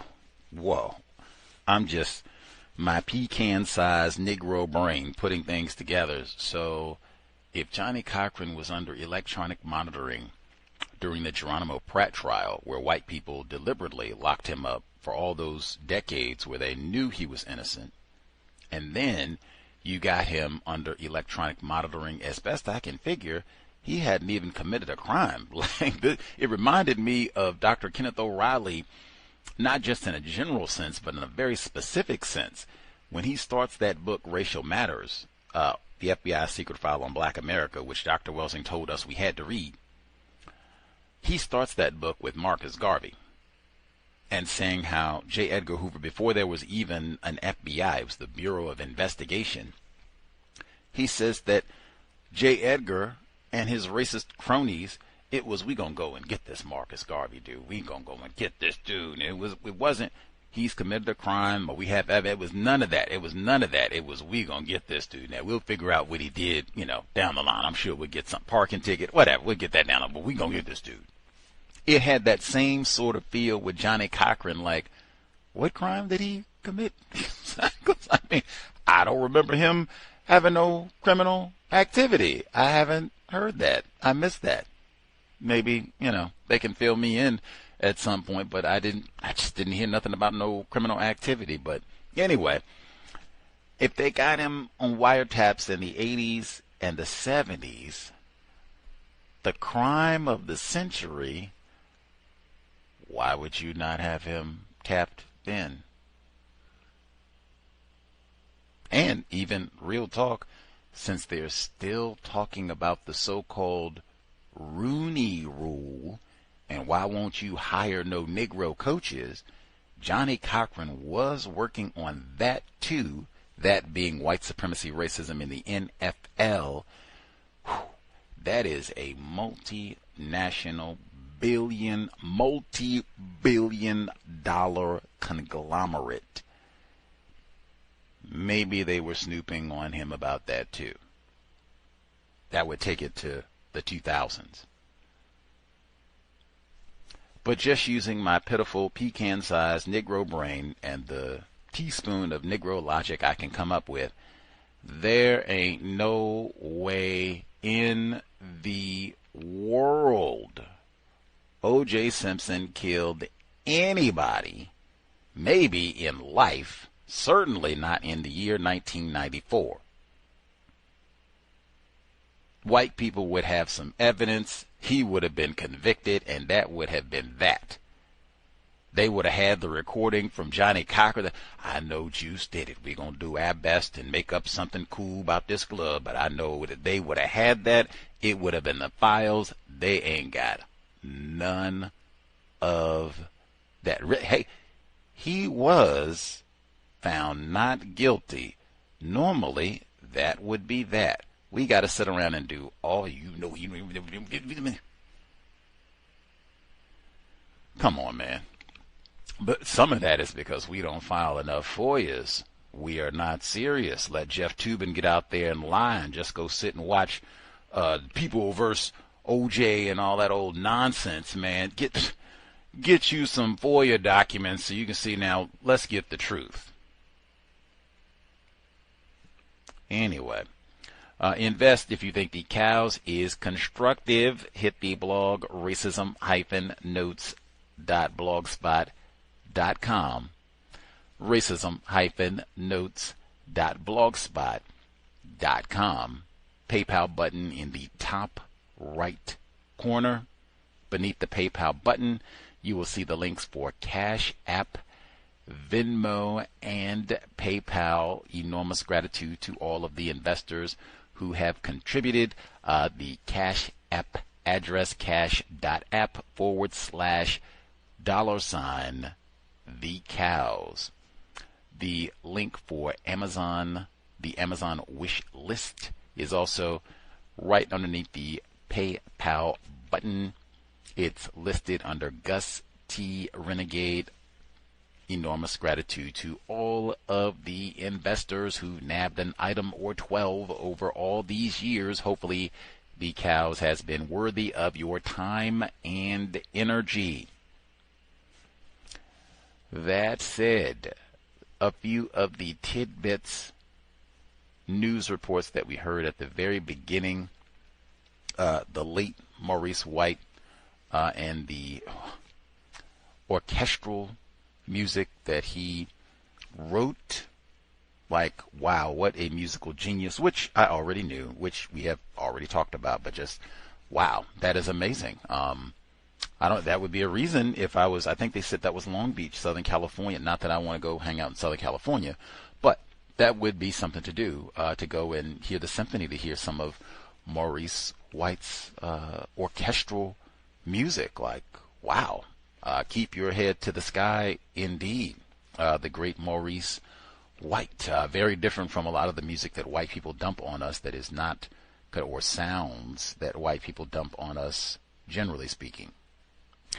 The report on the young people, that was Canada, CBC Radio, but still, on the young people puffing in the bathrooms with the vapes. Every time I hear a report like that, I'm immediately time traveling back to 2013 summertime, circa July 2013 specifically, where we had just had Dr. Frances Cress Welsing on the program, and she spontaneously gave her thoughts, which I played, about, hey, this recreational cannabis is 2 thumbs down. And she said, hey, as a third-generation physician, general psychiatrist, this is not something I endorse. I think we are being duped once again, being told it's got some medicinal purposes and all of that. And she even said, hey, I am a general and child psychiatrist, and I meet with clients, black males, and they are psychotic from using this cannabis. I even thought, like, wow, that is really serious. That's something to think about. And they have had other reports of that. Yes, we've talked to physicians, white physicians, who said the same thing. That's something to think about. I remember that. And I remember within days, black people, some of them who called into this very broadcast, Dr. Welsing doesn't know what she is talking about. Some of them even said, some of you all, even that Dr. Welsing ain't been around no black people. What does she know? The cannabis give us our superpowers. That's how we can be the best of the black culture. And I got to go get a puff right now. We had people who said, I used cannabis when I was in middle school. I used the cannabis when I was in grade 4. Like they said, I used the cannabis when I was in high school. I was on honor roll and Rhodes Scholar and won all kinds of scholarships in between puffing and rolling joints. I don't know what kind of fool talk Dr. Welsing is on, but I think, hey, it'd be the great, best thing ever for the teen brain computer. In the archives, you can hear back. I even went back and rebroadcast what was said on our platform, and people even did other programs about this. Dr. Welsing doesn't know what she's talking about with the ganja. I flash back to that every time. Now with all of now we've got a good, about 13, close to 15 years of recreational cannabis, at least in the U.S. and certainly other parts of the world. But we've got about a good 15 years of it. So, okay. What is the result? This seems kind of widespread. All that can't even go in the bathroom. And they said in the segment, like, hey, let's not, pretend that we never had smoking before. Because we did. Cigarettes and all that. You go in the bathroom, light up. We had all that for decades, right? This is a little different. And they talked about, in fact, they didn't even get into all of the different ways of difference that we got in terms of just doing the regular puffing of the cigarette and now all of the vape, the ease, and so sneaky. Even, in fact, they didn't really comment on it, but it dominated that segment. They kept saying, you go in the bathroom and you got these groups and it smells, it's got all that sweet smell from all they've been. What is that? Are they eating candy? They didn't put all these sugary flavors in it, which we had talked about before. We had said that with all the recreational cannabis, that they are calling it, cotton candy this and cookies this and all this old nonsense. And we're saying, wait a minute. Why are you trying to make this really appealing to children? This is candy. This is just like Skittles, This is just like a Snickers bar. It's no different. It's just like cotton candy. In fact, that's what we're going to call it, cotton candy. We said, man, something about that seemed like, I don't know. It's almost like Joe Camel when the cigarette company would get all the cartoons. Like, why are you doing all these things? Seem like you trying to get children. Like, hey. Now, again, we had a lot of cows listeners tell us, hey, ganja is good for the children. It was good for my brain computer when I was a teen. Be good for your children too. I don't know. That's not what Dr. Welsing said. And even for context, all of that happened, Dr. Welsing's commentary and then the follow-up response to her, I said that happened in July 2013. That literally happened. Dr. Welsing was speaking to us literally 7 days from the verdict in the Trayvon Martin murder trial, where cannabis use also came up. Cannabis use for black teens came up. It was not constructive for Trayvon Martin in that context. In the archives. Anyway, but that segment, they didn't even really get to, what is up with all that? What is in this exactly? Even, can I pause just for Cameron Graham? Now, they mentioned nicotine. It seemed like up in Ontario, they were exclusively talking about nicotine vapes. I don't know if they have the THC and cannabis vapes up there, or if maybe that's not a big deal or whatever, but it seemed like they were talking about the nicotine vapes, which for sure they've been talking about that as a problem for a long time. That segment, it reminded me, Cameron Graham, 16 years old, right in their demographic, maybe a little bit older, but Cameron Graham, 16 years old, privileged black male, stabbed to death in a bathroom fight in North Carolina, south of the Canadian border, stabbed to death in a brawl over a THC vape pen. Now, they say it was an accidental stabbing and whoops, but I mean, really. Come on. 16, that's right in Trayvon Martin age bracket, too. A little bit north of Florida. But I remember Cameron, because this is recent, this just happened, December 9, 2025, this just happened. And I don't even think they have recreational cannabis in North Carolina to access the vape pen. All of that came to the brain community. They got to go through we got to remodel the bathroom, the principals and educational staff. They can't even focus on teaching and doing what we got to do. We got to go, get out the bathroom. Get out the bathroom. Get out the bathroom. I see you. Get out the bathroom. What? That's constructive? That's how we supposed to spend the day as a principal? We ain't got nothing else to do, just go in the bathroom? Can we hire somebody? Maybe you can get a retired educator. You just go meet, you're not a hall monitor, bathroom monitor. You just sit next to the bathroom all day long. Maybe give them a ruler. Bang on the door on the stall and such. What? Come on, man. Come on. Now, again, they were talking about the nicotine, and they said even with that, we go smoke outside, go smoke on the stairwell, or just go sneak a puff in the hallway real quick. And now, again, they said the convenience. With the cigarette, you had to go light up and all that. That's not as convenient to do that real quick in the hallway. The vape pen, oh yeah. They said you can go under the stairwell real quick and go on about your day. I will remind folks, we did talk to a neuroscientist, Dr. Julie Stamm. She wrote a whole book about the youth brain computer, and she has a whole section about things that are dangerous for your child's brain. This isn't the total list, but some of the things on that list included tackle football, smacking people upside the head, drinking alcohol, smoking cigarettes, consumption of cannabis. There were other things on the list, but those were some of the big ones, like, oh no, you want to avoid all of that. If you are a child, your brain computer is still developing.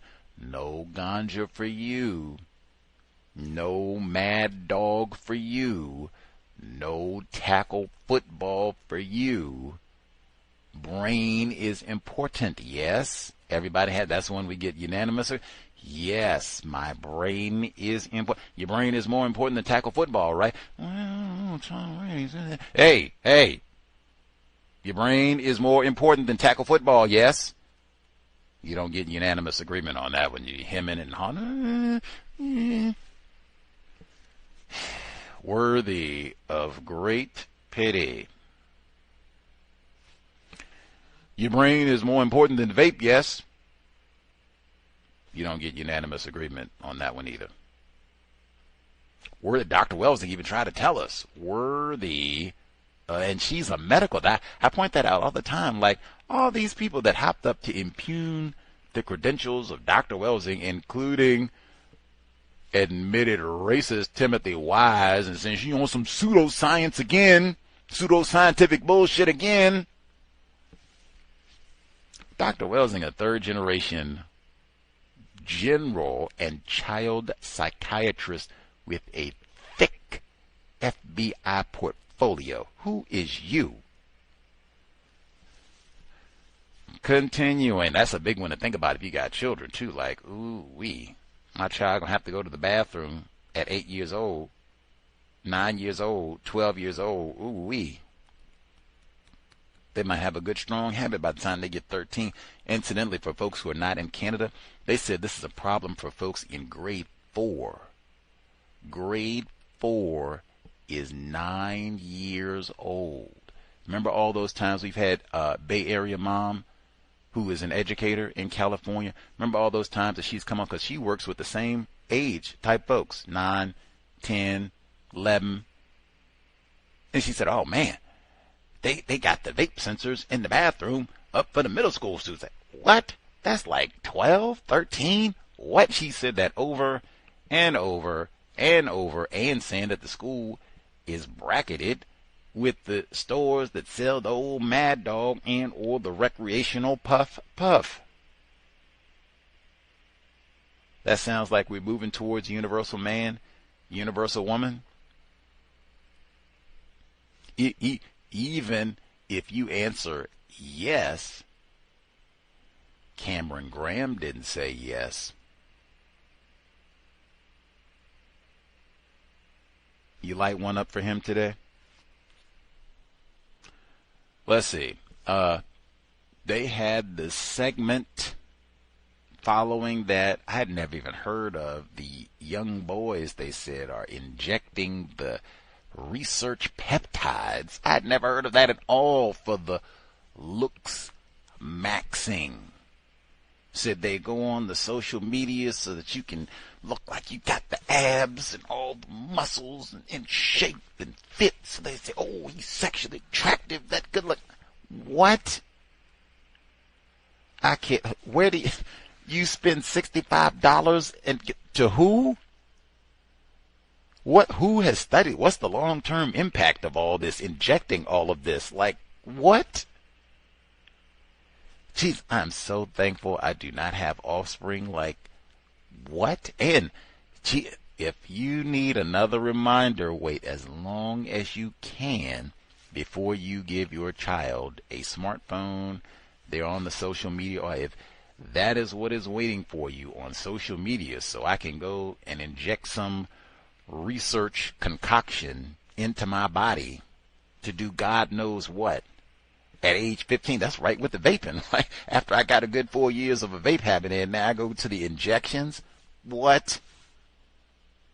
I am so thankful I do not have children. That these are the types of things that you should be thinking about before you get to the bedroom. If you're attempted counter-racist parents, aspiring counter-racist parents, these are the types of things that you should be talking about and researching before you have children. Daunting. Might make you slow down even getting to the bedroom. Like, whoo. Yes, that's what I'd be thinking. Let's see. The segment Dukes on the Water, the tavern that is closing down in Milwaukee, they didn't even mention. That's one of the last places that Sade C. Robinson visited at 19 years old. Ain't even supposed to be there. Her mother, Sheena Scarborough, filed a wrongful death lawsuit. Because I said the same thing. Like, man, if she hadn't gone to those bars, and they got video of her sitting right there, if she hadn't gone to those bars, and I went right by Duke's all the time while I was there, repeatedly went back. And I think the first day that I got to Milwaukee, right by Duke's. If she hadn't gone to Nukes on the Water, would she still be with us? Gone there, they got her on camera where she go, you want to drink, you want to drink, you want to drink. If she hadn't gone and done that, would she still be with us? I said, hey, maybe she would. But they didn't even include that. How does Gus T, I ain't never been to Milwaukee before last year. How do I know anything about Dukes on the Water? How does that have any relevance to me in my life that I would pay attention? What? Dukes is closing?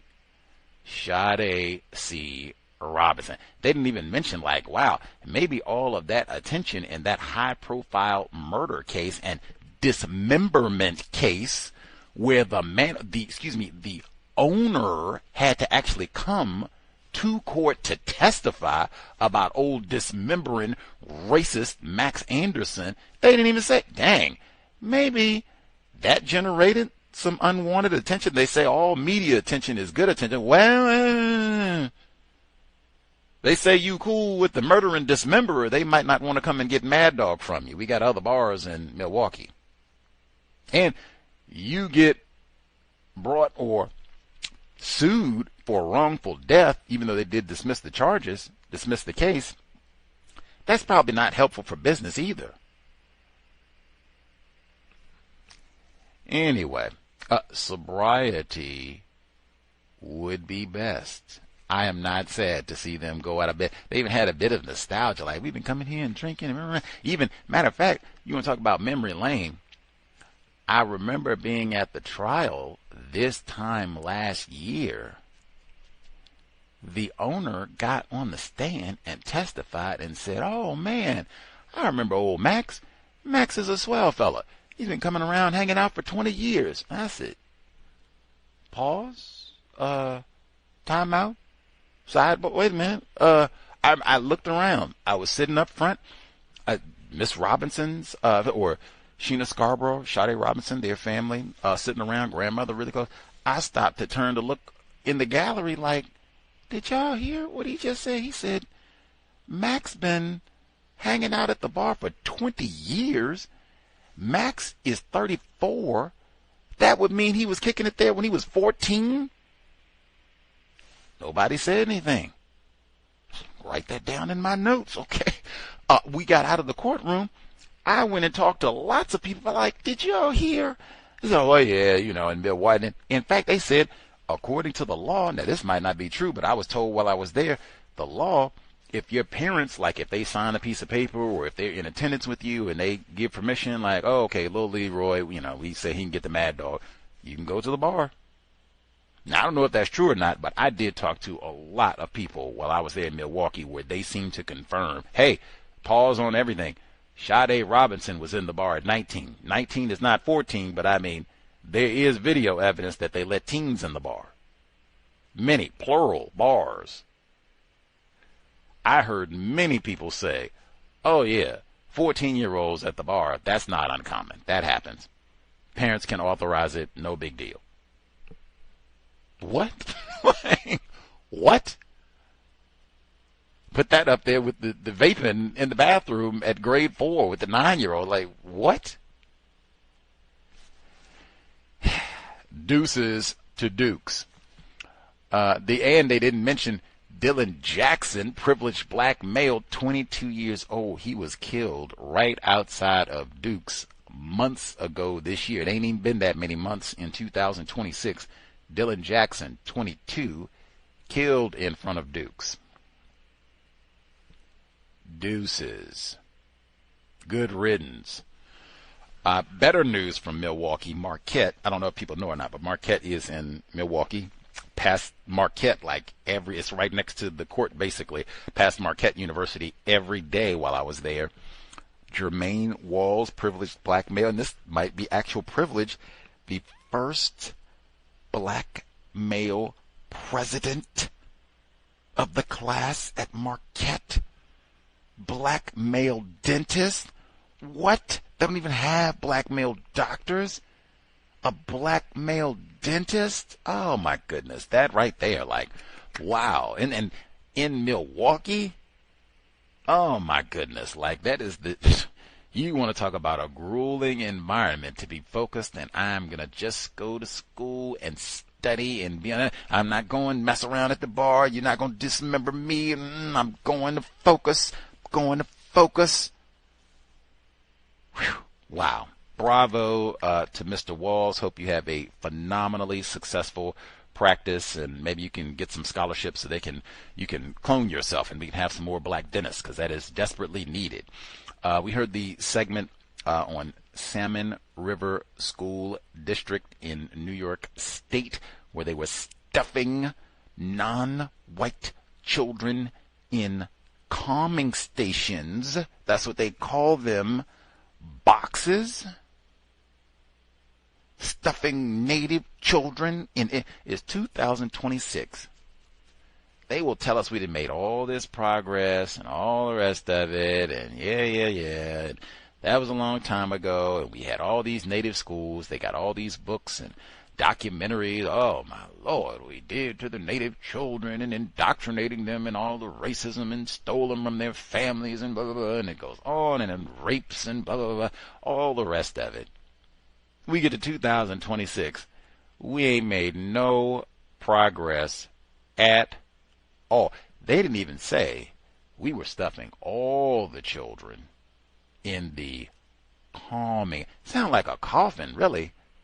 I don't know. Was that just me? Because I saw the pictures too. But I mean, even if I just had the audio to hear it, and they said, got a box with stuffing in it. Isn't that a coffin? Like, what in...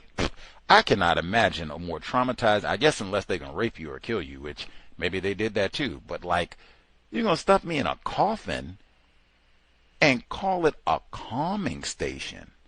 I'm in a coffin. That's what they call a coffin, a box. A pine box, right? Man, a whole lot to think about before you produce non-white children in a system of, are we going to send our child to school so they can get a vaping habit and get stuffed in a coffin?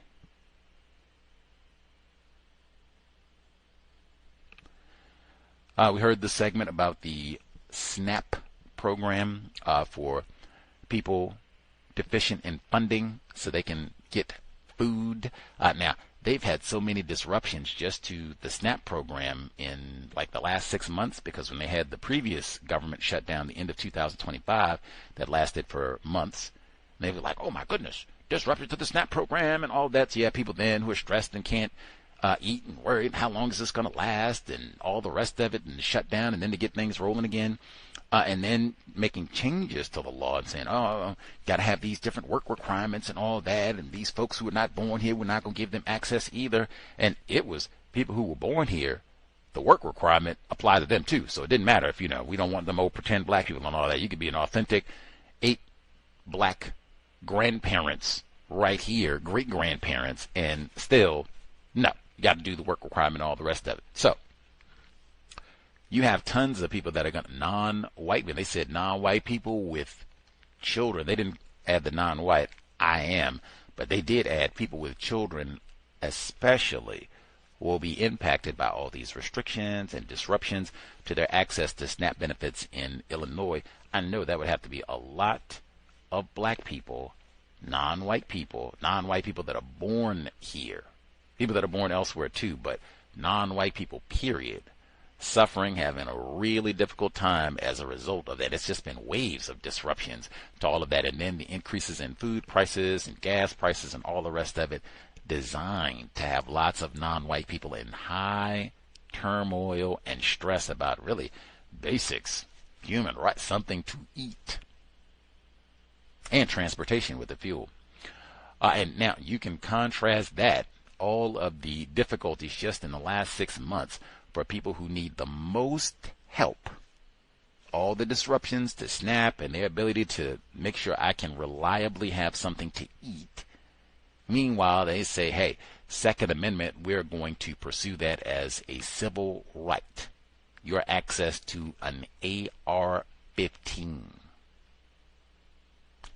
That's another one. I wish Dr. Welsing was with us. White genetic annihilation. That is total great equalizer. We might have some concerns, fears about our population of people classified as white. We might be anxious. Not going to be enough white people here, and that might cause some disruptions to the system of white supremacy racism. We're going to make sure we got our firearms. We're going to, not just AR-15s. I was even thinking, because they said, hey, this is in common use now. We got lots of white. We did whole program. Cameron McWhirter did a whole book on the AR-15 and white supremacy, because that is the gun. What did old Peyton Gendron use to shoot up the tops at the Buffalo? AR-15. Even Sandy Hook, that wasn't the gun that he gunned everybody down with, but he did have the AR-15. I think that's the one they call the black rifle. But they say that's in common use now. Is it common use? What is the common use for an AR-15? That's like military firearm, military weaponry. Cameron McWhirter, he wrote a whole book about it. Told us about the design of the book and everything. This is for soldiers. I'm not going to kill a person. I need to kill a lot of people efficiently. What is the common purpose for that for civilian? Who are you going to shoot? And how many times are you going to need to shoot? How many people do you need to shoot? All white genetic annihilation. And I know this has to be true because we've already seen this. If it was Leroy, Jamal, Cameron Graham, he didn't have a vape pen, he had an AR-15. If that were the case, it would not be we need civil rights. You can't be impugning Leroy's right to have his AR-15.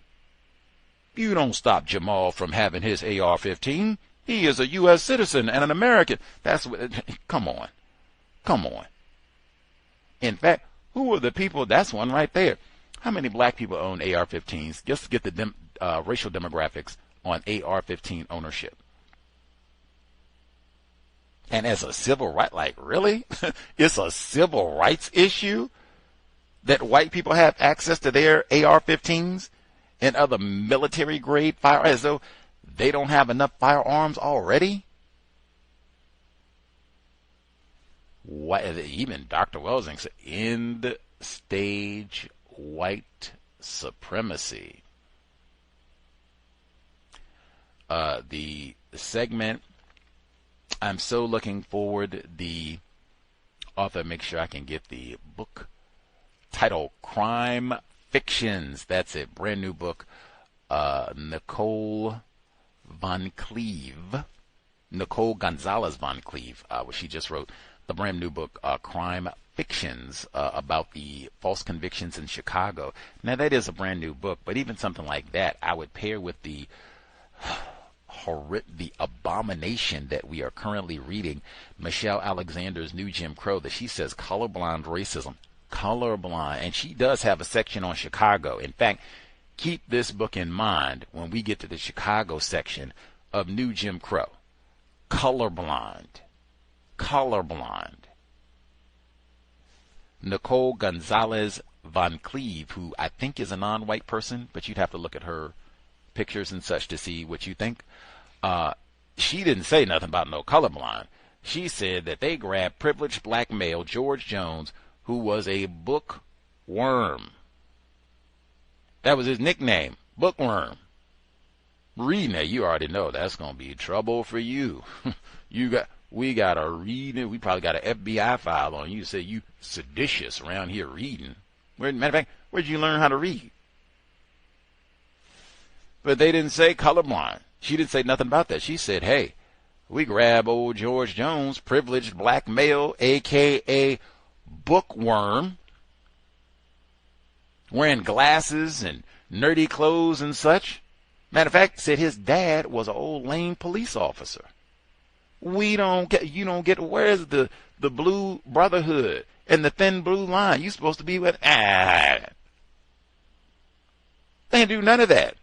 Even you don't get no cronyism where, Said they found evidence George Jones didn't even do this. We don't care. We go bury. When she said bury it, I didn't even think that she was being metaphorical. I thought she was being literal, like we might have got a shovel and like went out somewhere and dug like 8 feet, throw that in and cover it up. Are you colorblind? And then she said they had the notes of them mocking black people, mocking their whole black family. I said, wait a minute, I thought George Jones, I thought his dad was a police officer.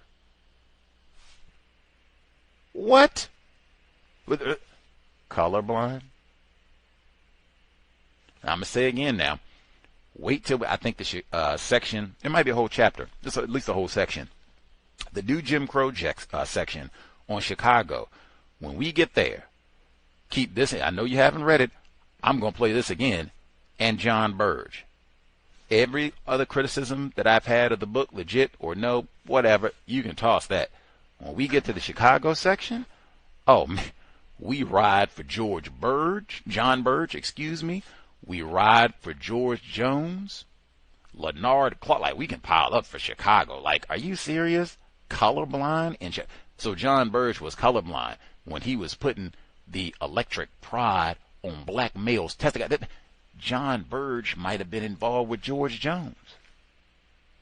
John Burge might have put that electric cattle prod on George Jones' testicles. That's all those false confessions. Let me electrocute your genitals and see what you confess to. You tough, Leroy? Let me see how tough. I don't think any of that is in colorblind Jim Crow. It's at least the 4th worst book I've ever read. And I side-eye every non-white person in the universe. If you got duped by Whitey and you thought this book was great, informative, shame on you. You didn't know John Burge? Apparently, a lot of us outside of Chicago, no, we did not know nothing about John Burge when we read this book. Shame on us. Team Limp Noodle. Gus T included, trying not to be. Hey, we need more of them George Jones. Be a bookworm. Do some reading. And then hope they don't bury the evidence and try and lock you up for 50 years. Let's see. The BRICS conference being held in India right now. I thought that was very important. Reminded me of the Bandung conference. President Trump's comes out to talk really bad about the so-called BRICS nations. And unless I've been misinformed, with the exception of Russia, all of these so-called countries are predominantly populated by non-white people. Brazil, China, India, and some of them with like massive populations of non-white people. India, all these different countries so-called on the continent of Africa. It's dark people, lots of them all over. Brazil, they got lots of black people down there. And like I said, President Trump and others, white people consistently. BRICS, we're going to limit these countries and not give them access and all of that sort of thing. Even though when I did hear that, I said, man, Russia is kind of the outlier here. Like, why are they a part of this? I don't understand. Like, maybe somebody can explain that to me. Maybe I'm ignorant, my geopolitics. I don't understand how they fit in. And then when they said that we need unity amongst the global South, I said the same thing. And that term is so incorrect. And I mean, particularly in this context. I said, now, wait a minute. Let me go and look at the map again. Again, I got that pecan-sized Negro brain, so I have to struggle. But I said, wait a minute. China is not in the global South. They are above the equator, I don't know how they factor what the so-called global south is, but I mean, dang, you would confuse me. China is in the northern hemisphere. Why are they not the global north? India is in the northern hemisphere. Why are they not the global north? They would have to explain it. Even like Russia, since they're saying they are a part of BRICS, they are in the northern hemisphere. So you got quite a few members. They are not in the global south. Why do they care about we don't have unity among? They should be, hey, we on team global north. Hey, or we should use different terms. That's why I said now, if you get Russia out of there, man, it's very fun. Hey, we got Bandung Conference 2026. We're gonna have non-white unity. We're gonna stop all this fussing between non-white people and all the rest of it. And we're gonna deal with the problem, white people. Hey. And now we have less confusion, but I don't even, unless somebody let Gus, you're ignorant, and yeah, I know where China is on the map, and I know where India is on that. This conference isn't even being held in the global south. They said it was in India. That's not in the global south. I don't understand. They'd have to give it to me. Like, yes, I know what the map looks like, Gus, but you are retarded, and you just don't understand, and if you can do that, please share. I am of the opinion global south, these terms are not, if you're talking about non-white people, just say that. If you're talking about people classified as white, just say that. But saying global south when we are in India or China, that does not make sense to me at all. And especially if we're talking about a racism problem, that's all over the world. I could be in error. Let's see. The segment on, we had a listener who wrote in about the tragic death of 26-year-old privileged black male Charles Andrew Jones II, affectionately known as Julio, Foolio, down in Florida, killed as a part of his birthday celebration, 26th birthday celebration, as I understand it. Listener wanted me to address this during this week's Counter-Racist Weekly Review, and saying that the black male or the black, all of them black defendants in this case, Davion Murphy, Rashad Murphy, Sean Gaithright, Isaiah Chance, and Alicia Andrews, that all 5 of these black defendants, they're victims of racism, and they've grown up in the culture of white supremacy racism, and some of them have neurological problems and tough childhood. Not all of them, but some of them. And some of them had, deadbeat Leroy fathers who ran off and, had a tough childhood and that sort of thing. The victims guaranteed qualified. If that is the case, when that is not the case for all of these defendants. Some of them testified that, hey, I'm a privileged black male and I had a great upbringing and great school life and just made dumb decisions. I guess we can be grateful for the honesty. But they were facing the death penalty, so I mean, but I am not of the opinion that, oh man, they're victims of racism and they got neurodivergency and neurodiversity issues, and they didn't get enough lap time or they didn't get enough hugs when all of those things might be true. They didn't go and kill a Florida cracker. They didn't go kill a Florida race soldier. And there are, did I just mention Trayvon Martin? Okay. So there are lots of people that they could have found. You have aggrieved or been an enemy to black people, and so I'm a gangster and a thug, and we are about violence, so you gonna get yours. They could have done that. That's not what they did. They did black culture. You looked at me funny. Neely Fuller. Now, we'll say the person that wrote in and said that you can include Fuller. That's what Fuller said. I've been looking at that. Fuller said, I looked at this for 100 years of my life. That is black culture. What did you say to me? You looked at me funny, Leroy. Oh, man, you done stepped on. Now I got to kill you. That's black culture. He said, white people come and smack us around every day. Now, they said all these folks were in gangs and such, and they got all the different gang affiliations and all of that. You're Team Limp noodle. Take on the chance. Where is George Zimmerman? You're a gangster. You tough. Where is Z? You got it coming. And I mean, it's probably a whole lot of folks in Florida that this is the state of the cracker. Julio the Foolio. That's the only person you could find. We tough and we gangsters and Foolio. You ain't gonna see 27. That is exactly why, Fulleth, minimize contact. Minimize contact. Even the birthday celebrate. Minimize. We don't know how to do that. He said that. Don't do no parties. I know it's a great time. We don't know how to party. And that frequently, that's what happens at the party. If it's black people, got to shoot somebody. I don't even know how to party. What you supposed to do at a party? You dance at the party? No, you don't dance at the party. What, you play games at the party? No, you don't play the game. You get the pistol. Now, where's my AR-15? That's what you do at the party. Worthy of great pity. Monsters, I could have played that one too. Monsters and monstrosities through and through. And it's even more embarrassing or pitiful when you get the ages of the defendants. Only one of these folks is over 30. You got 23-year-olds. 20. You don't even have a functioning brain computer. Sit down. Read a book. Go to school. Go to community college. Do something like what?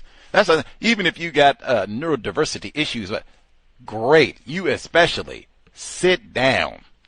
The only thing you got to do with your time and energy, we're going to go get that Negro.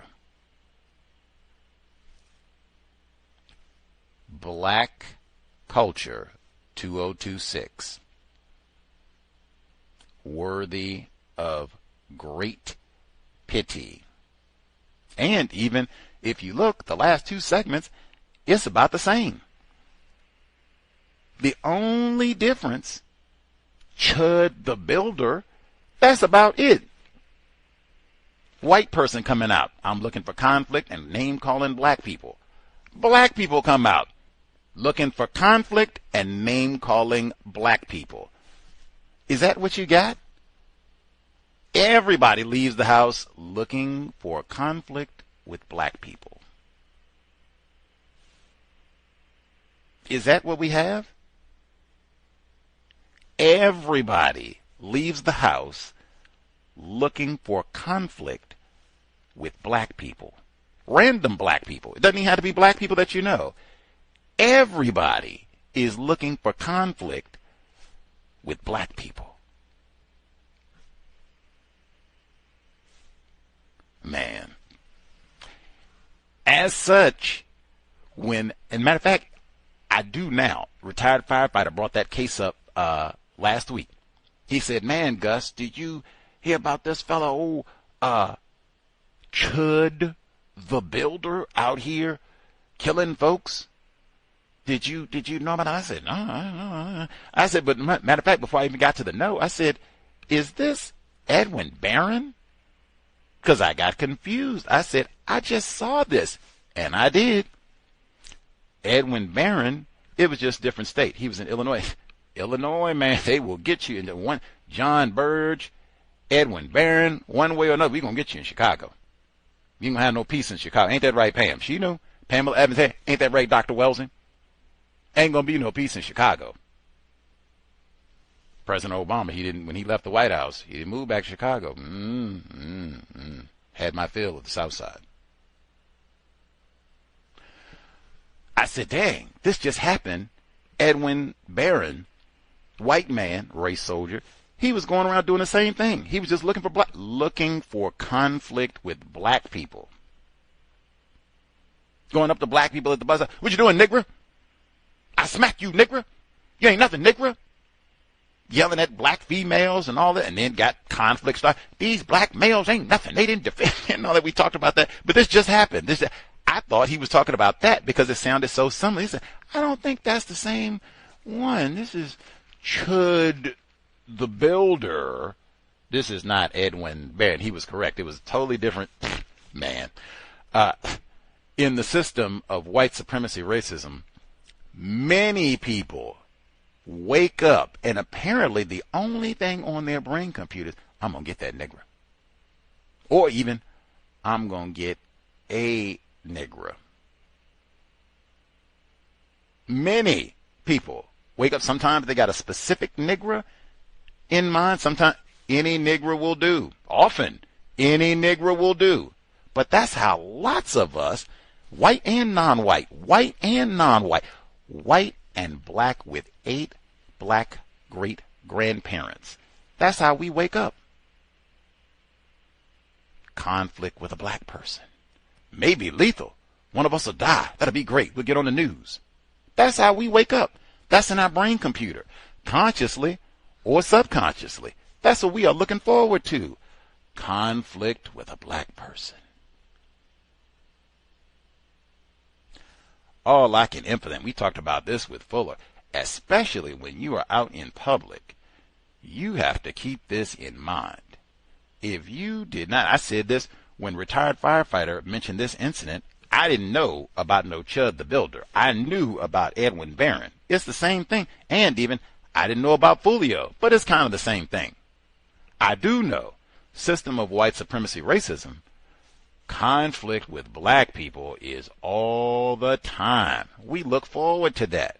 So, when you leave, go out of your house, when you step on your front porch, anybody, really, black person, white, you old waterhead nigger, it is time to go. There's no escalate. There's no save face. You don't say, who are you talking? It is time to go. And we've been saying this with a vehicle. You're in a car. Somebody yells at you. We had a listener. I told you just, this was in the last 10 days, where she said, man, I was in the car. I was at the stoplight, and the person was in front of me, and the light switched green, and people in the other lanes were taking off, going about their business. And, you know, I waited a second or two, and they were still kind of sitting there. And I waited a second or two more, and were still kind of sitting, and they didn't move. And I was thinking, whoa, you know, are they okay? Is this kind of a medical emergency? Are they having a heart attack maybe? Because we eat a lot of them hot dogs. Like, do I need to get out and check? Do I maybe need to call 911? She said she waited a second or two, and they still didn't go. She said she tapped the horn. She said, I'm thinking I might need to get out and go see if they're all right. So she tapped the horn really quick, and they took off. She said, oh, okay, they're okay. So she didn't think any more of it.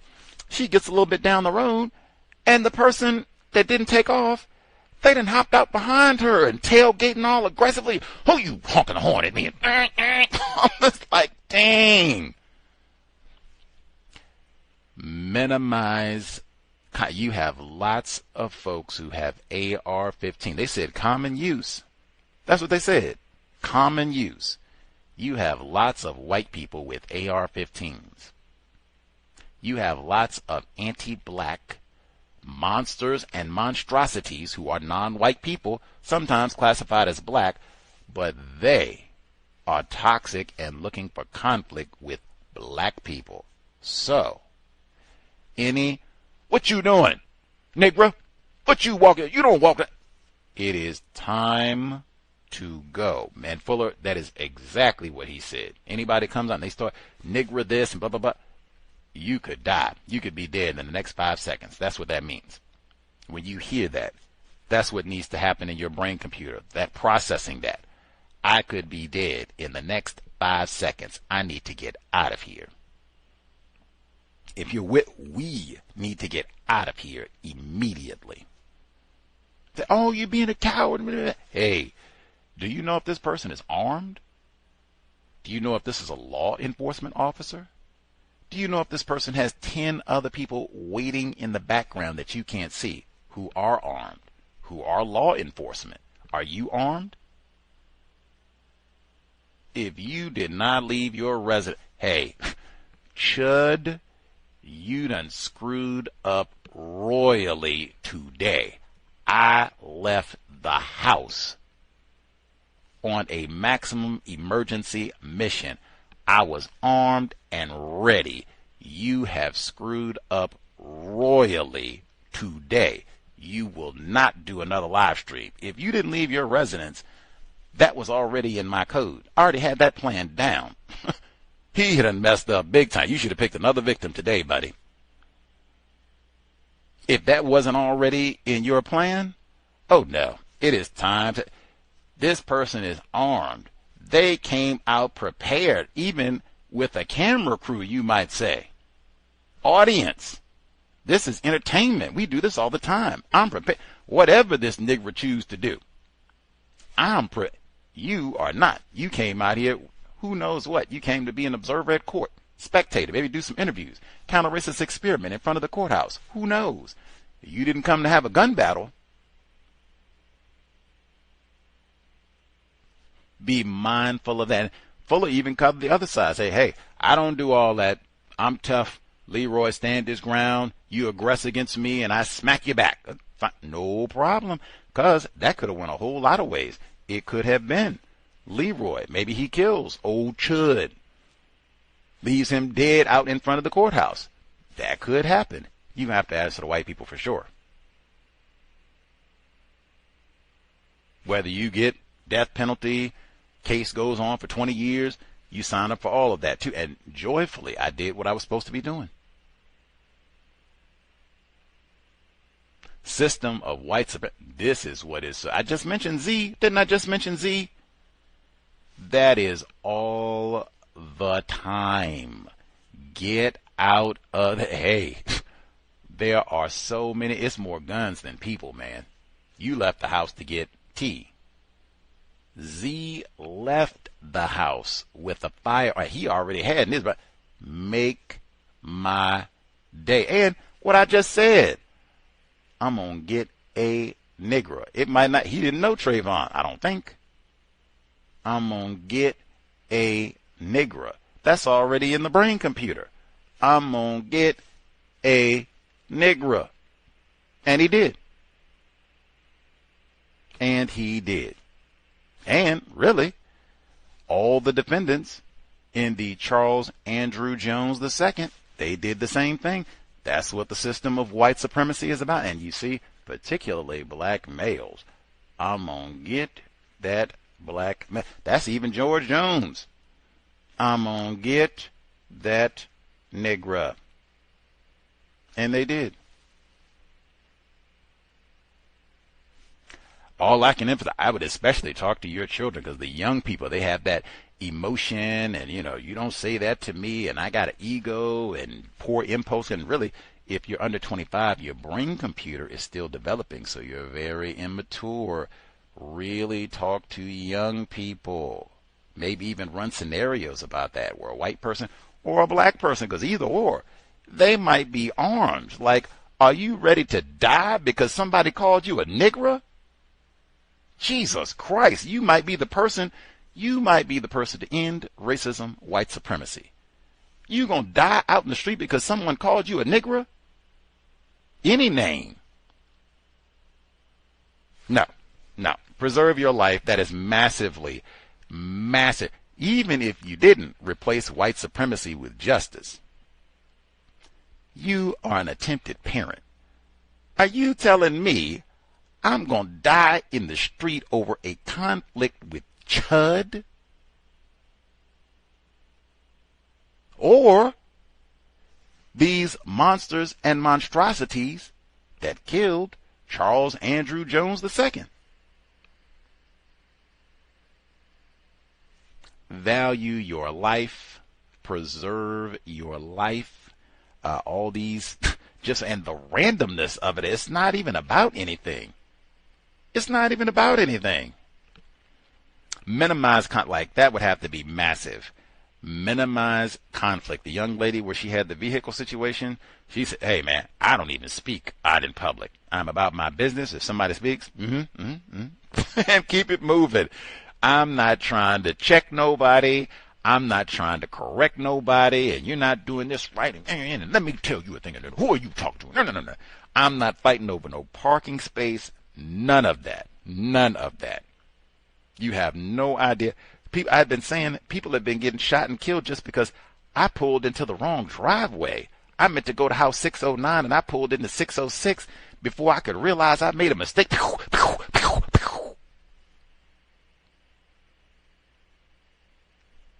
That is the world that we live in. The system, and you even hear civil rights are for the gun owners. We don't care about you all trying to vote. Forget all that. I don't care about that. Protect white people to own an AR-15. Go to your tops and mow down 10 people. Or go to the school, because I'd be, hey, Columbine, Sandy Hook, got to go to the school with the AR-15. Anywho, I am aware of Chud the Builder now if I need to. And Chud made a lot of money off of all of this. Probably was doing that before, but I mean, that is all the same thing happened with Z. Shooting black people is profitable, I guess, especially if you do it online and stream it so we can watch it on YouTube and all these other old streaming platforms. Like, that is profitable business. The old police officers and such kill a black person and they get you a GoFundMe and get you a few $100,000, you come up. Write a book about it, do a documentary film. The problem is white people. I cannot stress enough, talk to your young people, children, the dangers of being out in public and responding to people in any way, shape, form, really. In any way, shape, form.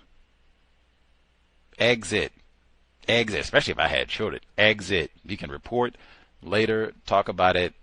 Unless it is immediate self-defense, exit. Get out of there. I would just assume somebody here has a firearm, and especially if it's not me, oh man, exit. Ain't even nothing to talk about. Exit. Let's see.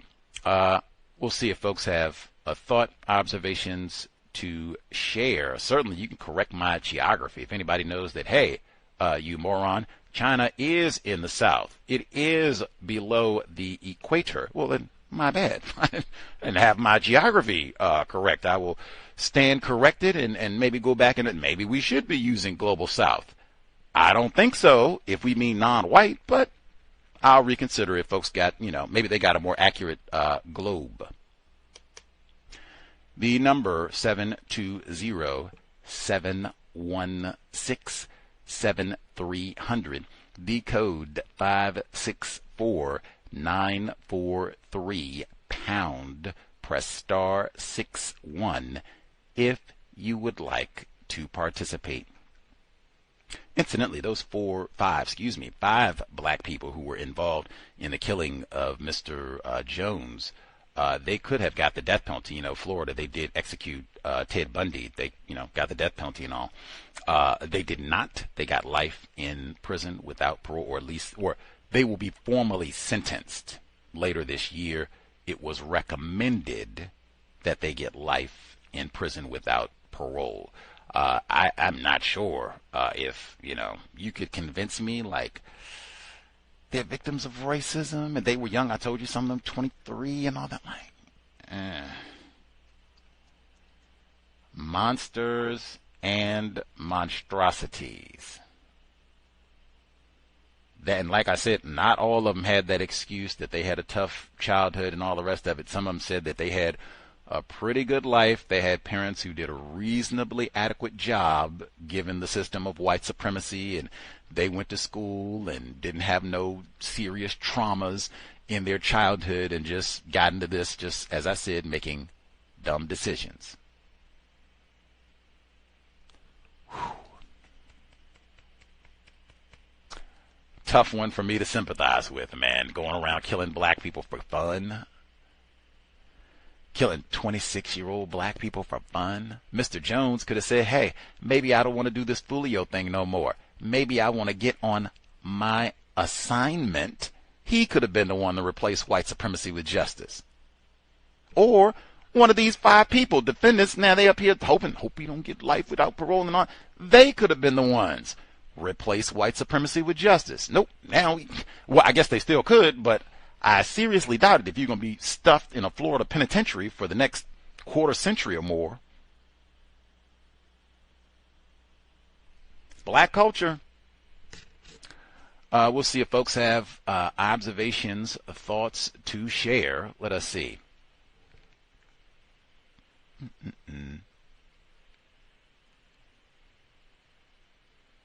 Retired firefighter in Florida who had mentioned old Chud previously should be with us. Did you follow, I don't know if it's in South Florida, but did you follow what happened with Mr.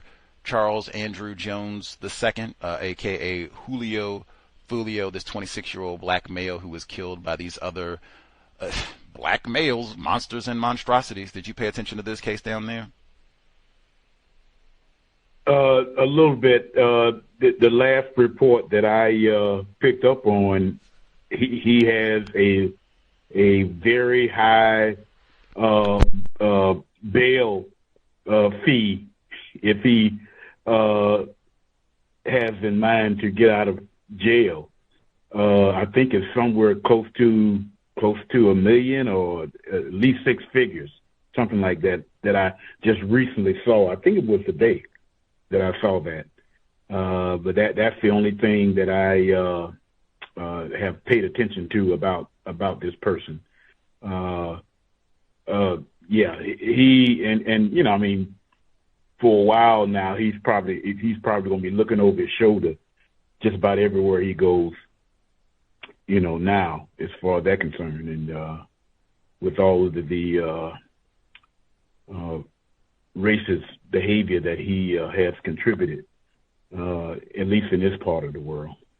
But yeah, today, I have three things that I was thinking about. I participated. I think I remember participating with the program with Dr. Welsing, and what it brings up in my memory is how valuable she was in using her skills in psychiatry, in not in a Freudian practice, but a Welsing Fuller practice that really helped a lot of people who was using that substance.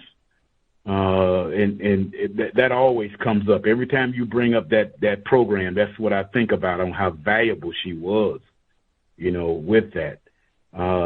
Being able to sit down and in her calm voice, like she always had. I never heard her raise her voice and talk to a person who came to her that may have had that problem, or some other problems. And that's one of my thoughts with Dr. Welsing. DCS program.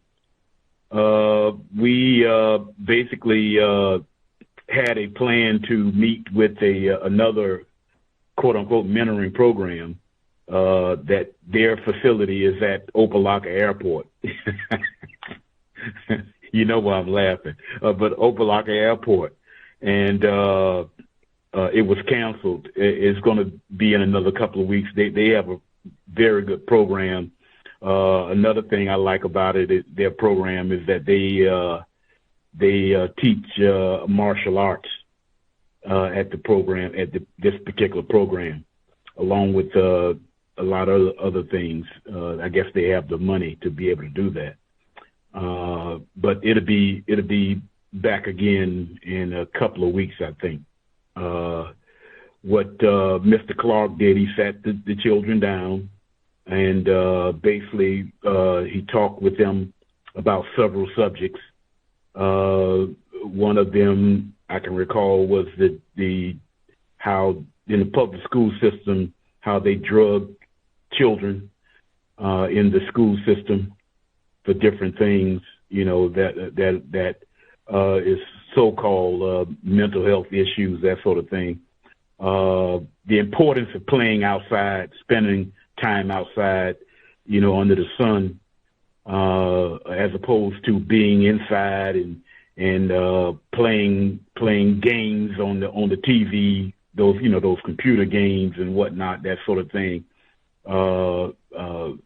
Playing inside is much more, playing outside, if you're going to be doing anything that's called playing, should be done outside and spend a lot of time, under the sun.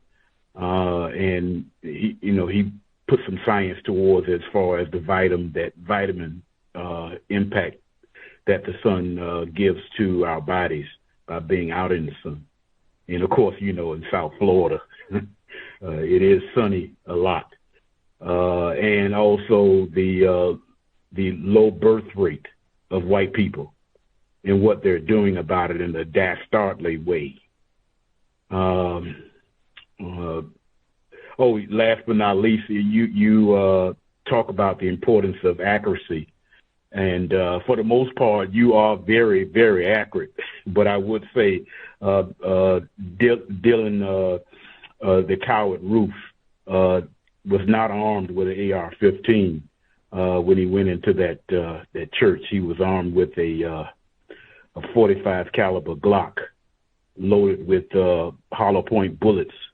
And hollow points, when they hit a body, the end of that bullet opens up like an umbrella, like except for this particular umbrella is steel, and it rips up and tears up the tissues and muscle and bone and organs and that sort of thing in the body, and that's where all of that damage came from. But like I said, I put emphasis on a coward. That's not, and I would say that's not name calling. He actually practiced as a coward.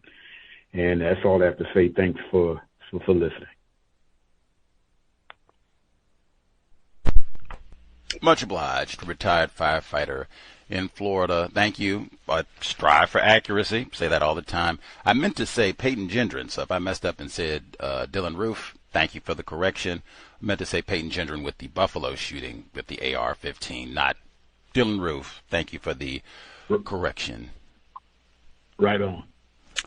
I did when I was asking initially though, I was asking not about that also is kind of cowardly, that fella Dalton Eatherly is his actual name, but the Chud the Builder race soldier, where he's going out and provoking people, where he's got a firearm, provoking black people and insulting them and using all his racist slurs and all the rest of it, to then live stream this content as well.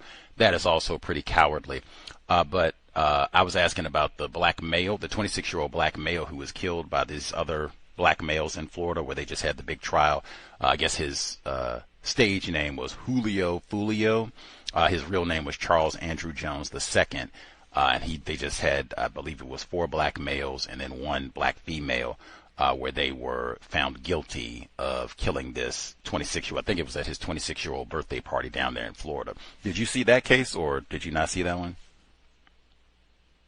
That name Foolio, I have seen that quite a few times. And correct me if I'm wrong, because there's one account that I saw where they were like laughing or something like that, and when they got sentenced, they were surprised that it was something like a long sentence they got, and their whole attitude changed.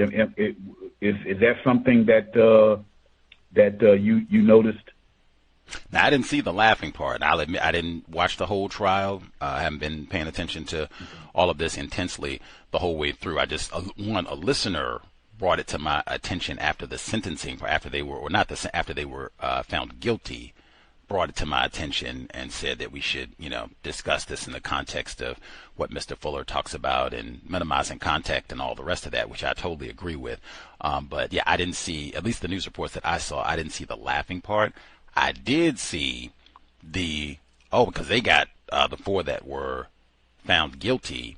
It was recommended they'll get their formal sentencing a little bit later this year, but it was recommended that they get life without parole, and they could have got the death penalty. So I know at some point, once they got found guilty, it would have got super serious then, because I saw the pictures where they had some of them crying and all man, I'm classified as black in Florida and I'm facing the death penalty?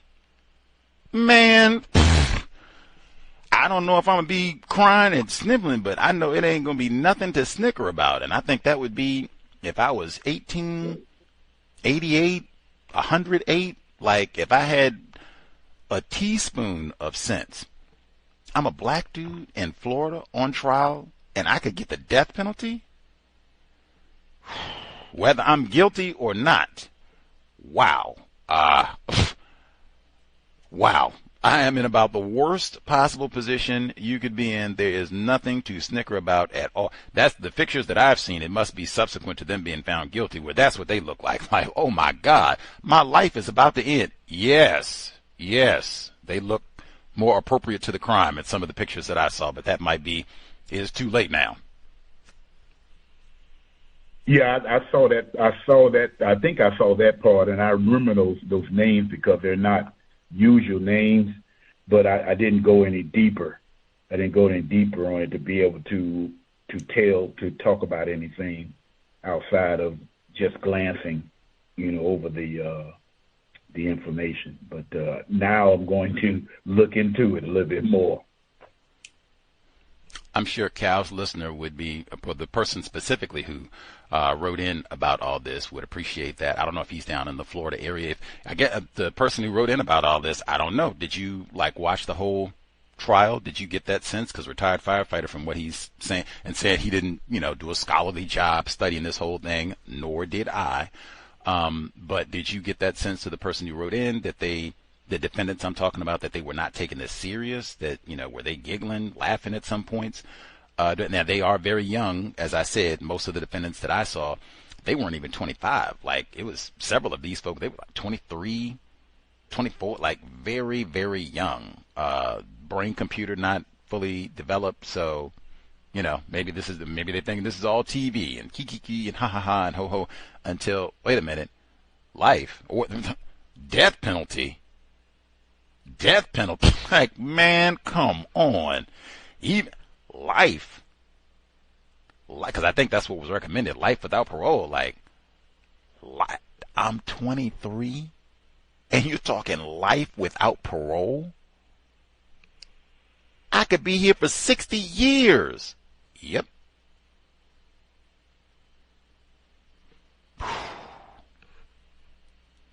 That is black culture. And that's what Fuller said, too, about that. Now, if it's Chud or if it's these, 5 sterling examples of Negro culture down in Florida that everyone would want as a neighbor or relative, that either way, it's get out of there. Because even if I have to kill old Chud, I'm not interested in being the one, if I can help it.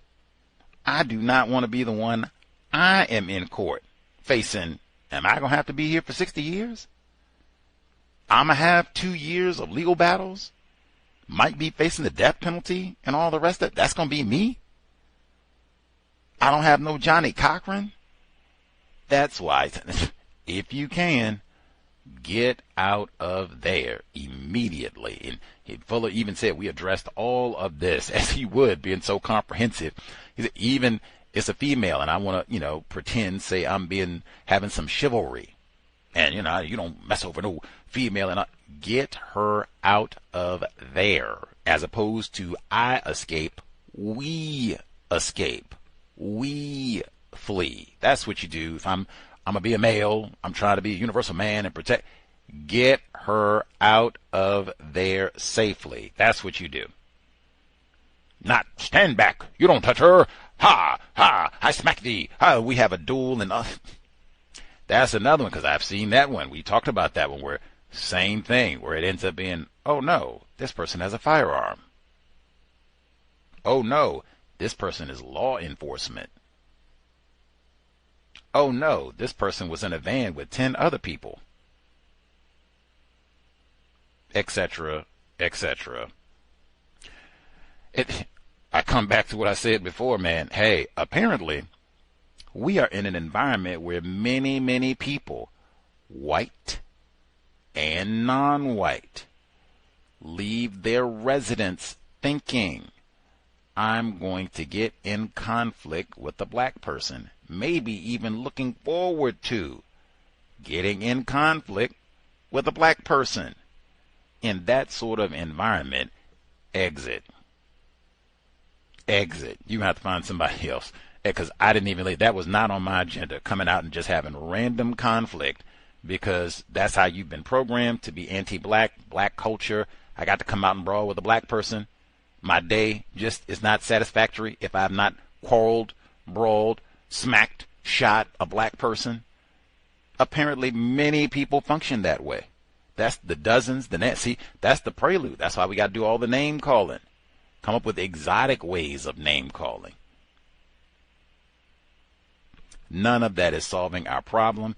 And Fuller talked about all the time minimizing conflict with other victims of racism.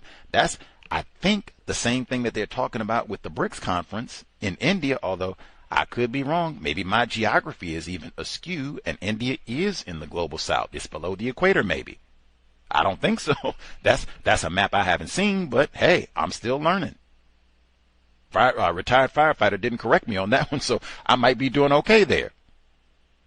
I think that's what they were talking about when they said unity amongst the global south. Non-white people not quarreling. We're going to see if we can minimize this. White people have racists. White people have programmed us to function this way for years. Be in conflict with other non-white people for any reason. Be in conflict with other non-white people. Be in conflict with other non-white people. That is one of the mandatory. Dr. Welsing talked about that too. That's why she talked about black self-respect. That is a pillar of what Dr. Welsing talked about. Black self-respect. I'm not going to be quarreling and arguing with other black people. I'm not out here looking, plotting, we're going to get Foolio. No, I'm not doing all of that. I'm not doing any of that. I'm not even going to name. In fact, I'm trying to encourage him. Hey, Charles Andrew Jones II, apparently you got the same name as your progenitor. Not Foolio. You are not Julio Foolio Jr. Man, like, let's get back to that. You might be the one to replace what Charles Andrew Jones II might replace white supremacy with justice. Calling people by their proper name, man. Let's get back to that, man. Like, universal man, universal woman. Like that Foolio suggested, and saying we goofy and stupid and not universal man, universal woman. And then the other defendants, certainly nowhere close. Monsters and monstrosity. We're not even trying. We're not even trying. Monsters and monstrosities. Anywho, we will do it up Sunday, 8 p.m. Eastern, 5 p.m. Pacific. Gus T. now having had time to review, and I didn't even get to read all of the files, second batch of files that I got regarding Dr. Frances Cress Welsing, because this was a substantially thicker batch, and this batch was all about Dr. Frances Cress Welsing, whereas the previous batch, was about other people, and she was in there, but just it wasn't exclusively about Dr. Welsing. This was, wow, quite revealing. We'll chat it up about that. Maybe even toss in a word about the Johnny Cochran files as well, because that also was fascinating. I cannot encourage enough.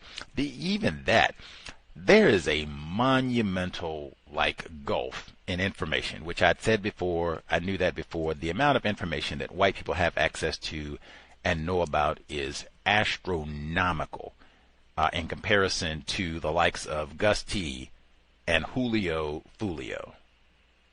It's laughable, and particularly it's laughable when we come and say black people are, so expert and genius about racism. Like, are you serious?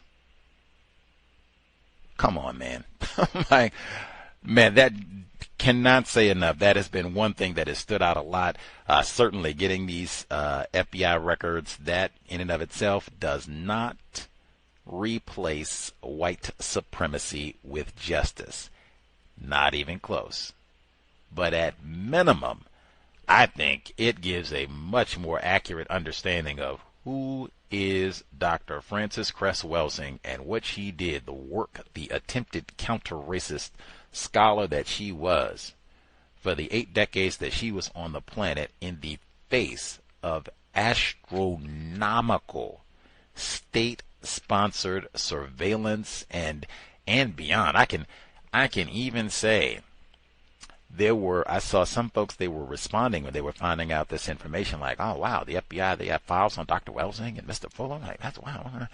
And some of them, they were saying, one person, they were saying, you know, Mr. Fuller said that they watch. They don't do anything. They'll just watch and they'll see how people respond. I said, man, we don't even know enough to say that. And I can just take one, Dr. Francis Cress Welsing. We don't even know enough to conclude they only watch. They don't do anything. They being racist white supremacists. I would, just with what I know on Dr. Welsing alone, I would humbly submit that is not true. For one, I can just go the question route. Fuller recommended. Were there any suspicious deaths in Dr. Welsing's family that are documented that happened during this period where she was under FBI surveillance? Yes. Do we have any suspicious terminations that happened? Loss of a job happened during this period? Yes. That alone. What do you mean? They don't do anything.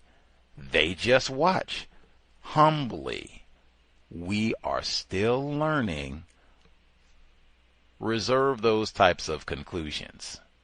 They watch, but I mean, these files generally would suggest that they do a lot more than watch. We will chat it up tomorrow, 8 p.m. Eastern, 5 p.m. Pacific. If I can get one more jab, but we're not even jab, I'm just echoing Dr. Welsing, reading, hey, you could be reading FBI files or watching Netflix. Reading nonfiction is more important than watching television. And filing FOIA requests. Man, there's such a gap in information. It is staggering. But that is one thing we could be doing, being serious, especially if we say we are counter-racist scientists. File some FOIA requests so that we can get more information about all the different ways that white people go about studying and everything else to maintain their system of white supremacy racism. They do a lot of peeping, but they do lots more than that. More FOIA requests, serious study of white supremacy racism, less TV watching. I know it's playoff time, we're about to get the World Cup and all that, but less attention on white ball games, more serious scholarship.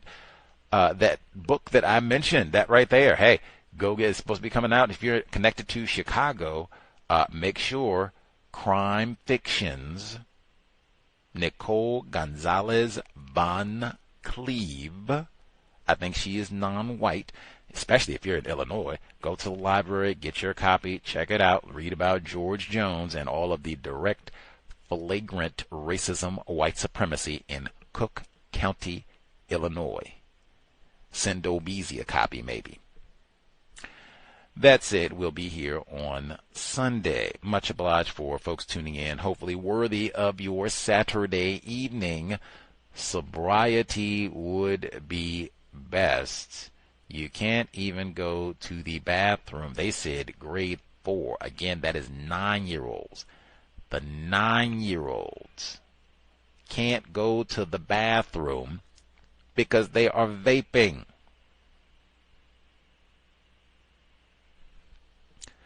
Creator, it has been time. Remind us, stop saying not all white people are racist. Remind us, stop name calling black people. for Charles Andrew Jones II.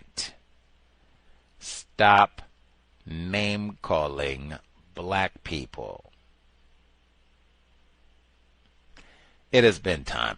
Replace white supremacy with justice immediately. Cow signing out. Thanks all for tuning in. Nigga, you so brainwashed. I'm a victim, brother. You're a victim. I'm a victim of 400 years of conditioning. Shut up. The man has programmed my conditioning. Even my conditioning has been conditioned.